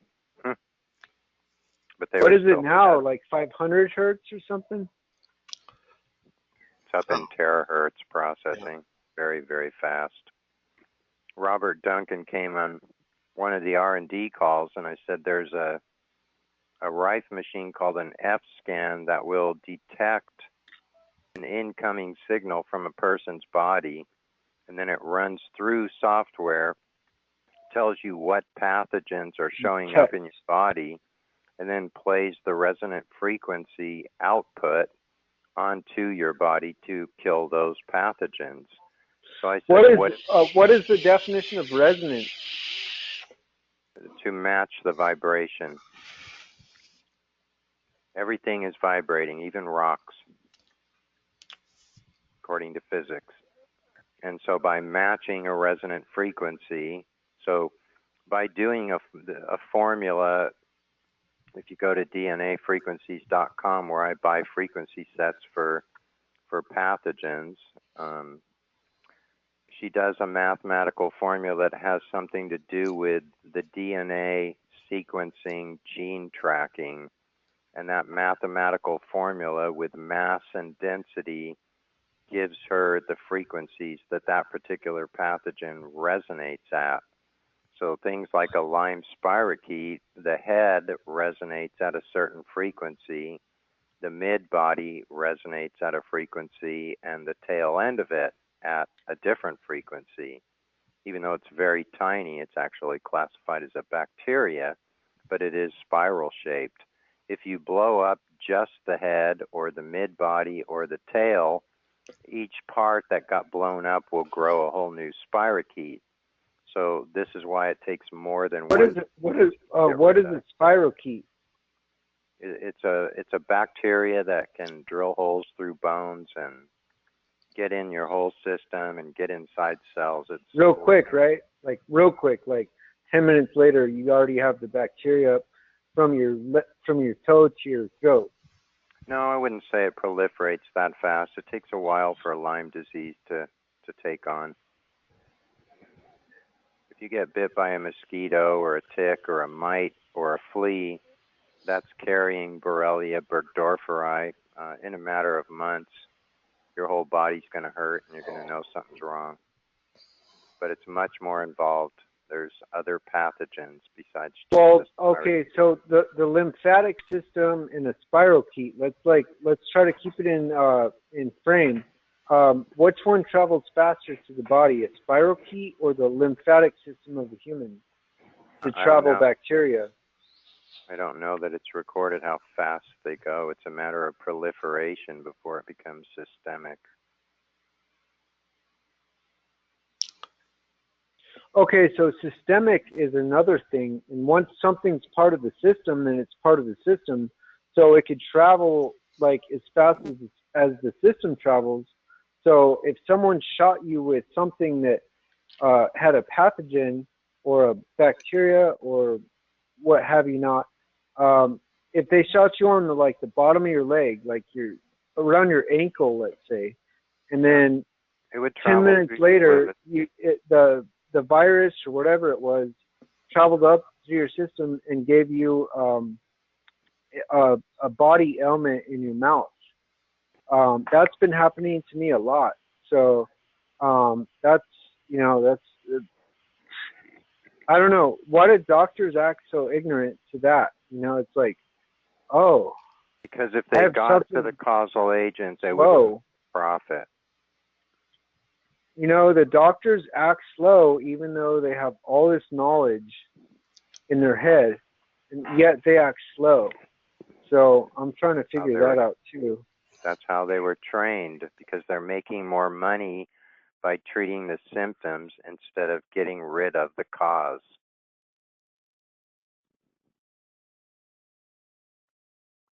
So I go to the doctor. I haven't been to a doctor in 7 years, and I said, I've been through Lyme disease.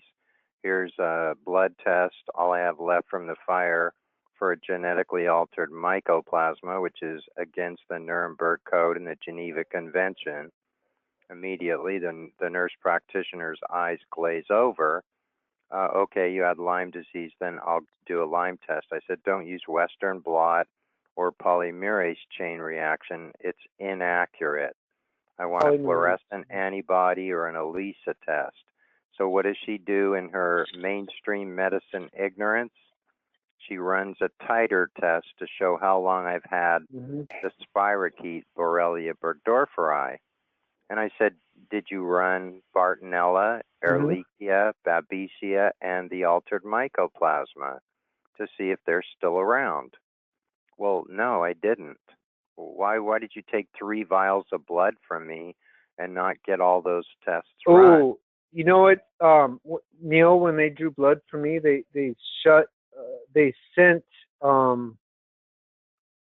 transmitters in my body that are stuck all over my nervous system now that cause uncontrolled movements all the time now, like several different kinds. So they're not just taking your DNA and resonance off your DNA, they're putting devices inside your body to record it. So, and I'm trying to aware the world of it, but they're not allowing me. The mainstream media is a bunch of whores. I can't explain it better. We're aware of that. I think I'm seeing quantum dots in my blood samples under my microscopes. They're fluorescent yellow and very rich fluorescent violet purple. Variety of shapes, and those are two-way radios or semiconductors. But, you know, I mean, this is the thing. If the first implants happened in the 30s, then people through the years have a variety of different types of implants. But now we're being infiltrated with quantum dots and smart dust. Well, implant is way more effective than a satellite to scan your brain and manipulate your brains. And that's what they did to me and my mom. Yeah, they're frequency responsive, so you've been turned into a two-way radio. And what you're saying about doing blood draws, it's dangerous to do blood draws. I was very leery of doing that, but I'm, you know, too close to death to ignore it, and I'm not a trained enough microbiologist, let alone have the money for all the lab equipment to be able to find what's trying to kill me. When it becomes systemic, it's called sepsis.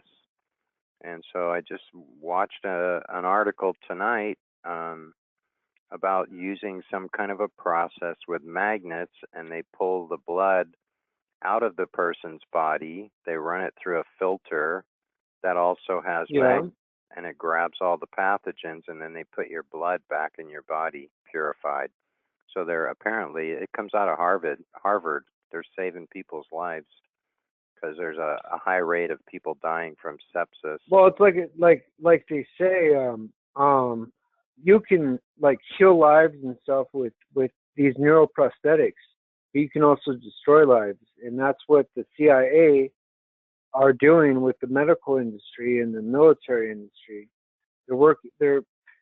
It's the shadow government, and they're doing both of them to everyone. And it's not just implants. It starts there. That's the worst thing. Like, oh, let's implant a baby and treat him like our clone, and And then, but it's worse than that. They implant like a 10-year-old, and it's kind of the same thing, or a 20-year-old, or a 30-year-old, or a 40-year-old. It's kind of the same thing. They can replace thoughts with these new technological advances.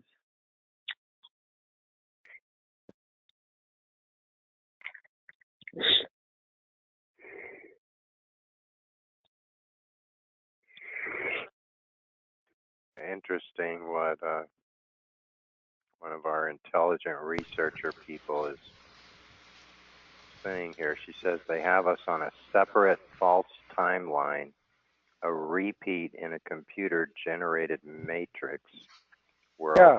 Well, who's planning people with the devices that these Satanists are planning people with? I want to know that.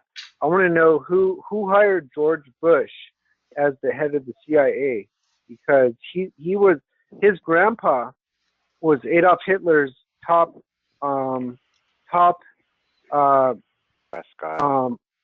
what's it called, right hand man. No, it was close to that. Like a bodyguard, okay?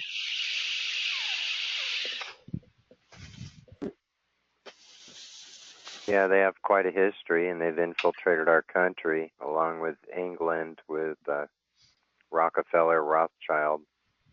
But you're right, that big question of who put them in those positions for so long. Well, it was someone in Congress that said, "Oh, we'll have a Project Paperclip, and we'll hide it from all the other members of Congress, and then we'll have like 500 Nazis in our government and with our top universities and our top scientists because they're so scientifically smart." And then, like, what do we have now? I don't know. Maybe it's God's plan, but I despise it. I truly despise it. They made my life 100 times worse with their new technology devices, and you're given you're given a mind and a free will, and the anomaly, as it says in the Matrix movie, is choice, and that's the flaw in the mathematical formula to attain perfect grace and love. So when you say the word God, you're talking about the representative of love. Then you would look for the motive as to why would something that represents love and put a piece of it in us, and we love love because it feels good to do it and to receive it. Why would this be allowed to happen? So that you can get a resume, and when you find yourself in whatever reality we're in after we're done here, you'll have it instilled in your spiritual DNA of what love is not. That's what I think we're doing here. Yeah, but everyone, like, you can't tell them what the program is, like, without spending like a page of words. Tell them what their technologies are and how they're heterodyning and nerve pulsing and making me burp right now as I speak. Well, of course, it's a problem. It's not simple to explain, and it overwhelms and scares people. But the main English word for all of it, for these spies with this technology, their main tool is hindering their targets and deceiving their non-targets. That's all they do all day. They hinder their targets and they deceive their non-targets all day. That's their main tool. Well, that's the contrast of what we're experiencing here, though. What do we get to see in a lifetime? We get to see what love is and what love is not. And everybody has a free will, and so they get to make choices. But they don't even bring in love, Neil. They bring in like hate and they gave up on it. Animosity. We're witnessing it, all of it. So whatever didn't work, choose again. That's the whole point. There are mafia people that did really bad things, and they started to have a conscience and felt bad, and said, I can't do this to people anymore. So that's just one more soul that grew up and decided to get on the good side of the fence and play fair. People I don't grow think here. they have. I don't think they have a soul. I think they have no conscience. Yeah, some of them don't. And they say that 3% of our population is all hybrid now. That's a problem. So I think somebody did. So what is a hybrid? Are you telling me that they're cloning people? Because if they're cloning me, then I would rather kill me. If they made a clone of me, I would kill it. If they look just like me, I would kill it. Well, you have to realize people like George Bush that would like to have immortality, that they could make a carbon copy of his body and put a chip in that new body when his body But he dies. acts like he doesn't, though. He acts like he doesn't give a fuck about anything. Not in that body, he doesn't. But you don't think his DNA is sitting somewhere in cryogenics and they'll toss a chip of all of his memories and anything else that they want to add to it to use him again? There is a project called Project Avatar, and that's what they're doing in that project. If you look that up, I think it's in Magnus Olson's work. If you go to look at through Magnus Olson stuff, I think it's called Avatar. I'm sure it's called Avatar. And they expected to have that ready by 2020. If it's ready for public for 2020, it's ready now for gang stalkers. I know they've downloaded my Yeah, own but brain. their time is coming. Like, Satan's time is short. So, I'm a Christian. I'm going to go up to heaven, and they're going to go down to hell, one side or the other of hell. And I'm trying to go up to heaven, but I'm trying to have like a good life on earth, like you and I are. And they're stealing the love. They're corrupt. They're alchemists, screwing up with everyone's thinking. What else can I say? Well, they're studying how people die. They're studying how people die, and they want us to die poorly so that we end up not making it to heaven like any up in hell or purgatory or not a good rebirth. But they're studying how to die so they die really, really well. You need to know that. They are studying how do they? leads Okay, so you can die well, okay, but then you still have the next life, right? Because that's how God created us. We have a soul. We have a soul. That's the most important thing, is that we have a soul. Well, they're investigating how to kill that. 2045. They're investigating how to kill that. That's what they're trying to do. I'm one of the experimentees for that. That's why I'm so messed up. Because they've killed me 10 times. They have not let my spirit come back in my body.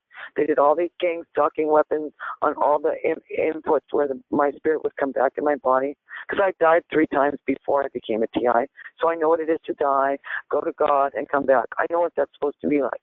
Well, you sound better now. You sound like you're not suffering so much. So you're talking to me right now on this phone call.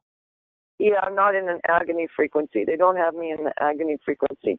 Usually they have me running agony frequency. But I can tell you that they are that sick that they are killing people and bringing them back to life. They've done it with my sister. They've done it with me 10 times. And then they're trying to figure out how to mess that up for you. Like having you in a virtual reality and having you die in some unbelievable. So how about, you have a sister? You have a sister? I do. She's also a TI. She just doesn't want to be on the call. You need to remember God is greater. Yeah, that doesn't change what you're experiencing when you die. Believe me, it doesn't. When they kill you and then bring you back really fast, you don't get to go through the whole experience of seeing the white light and all of that, which is what I've gone through 3 times before I became a TI. The way they're doing it is they're doing something really horrific that you shouldn't do. Something barbaric and sub-animal. Even animals don't do. Human beings would not be doing experiments on killing people. God, it started all with God. God created all of us, and He created Satan. And Satan wasn't Satan before he was the light bearer. And so once he was the highest angel in heaven, who thought that he was the smartest God. And that's what started all the problems. And that's exactly what these people are doing. They're playing God. Right. And they're going to fail.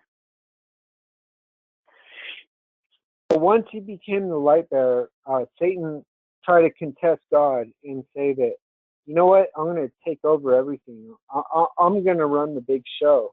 And God sent him down to hell. And now there's two types. There's two types of hell. There's the burning hell, and then there's the bosom of Abraham, which was connected back up into heaven. But it's not. It's like, but I don't know if Jesus did it, then I don't know. I just, it stretches my mind out, but I think that it's still just kind of like hanging out there, the bosom of Abraham's version of hell, and they say it's like Earth, and like, so people that go down to hell are living on an ulterior Earth. Where does it say that in the Bible? I think so.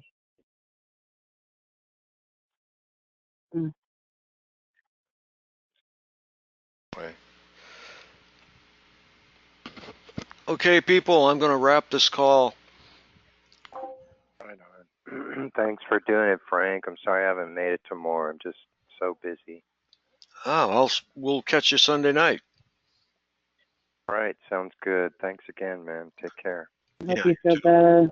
Yeah, thank you. You all take care of yourselves too. Be with you. You too.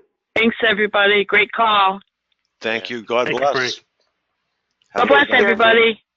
God bless. Take care.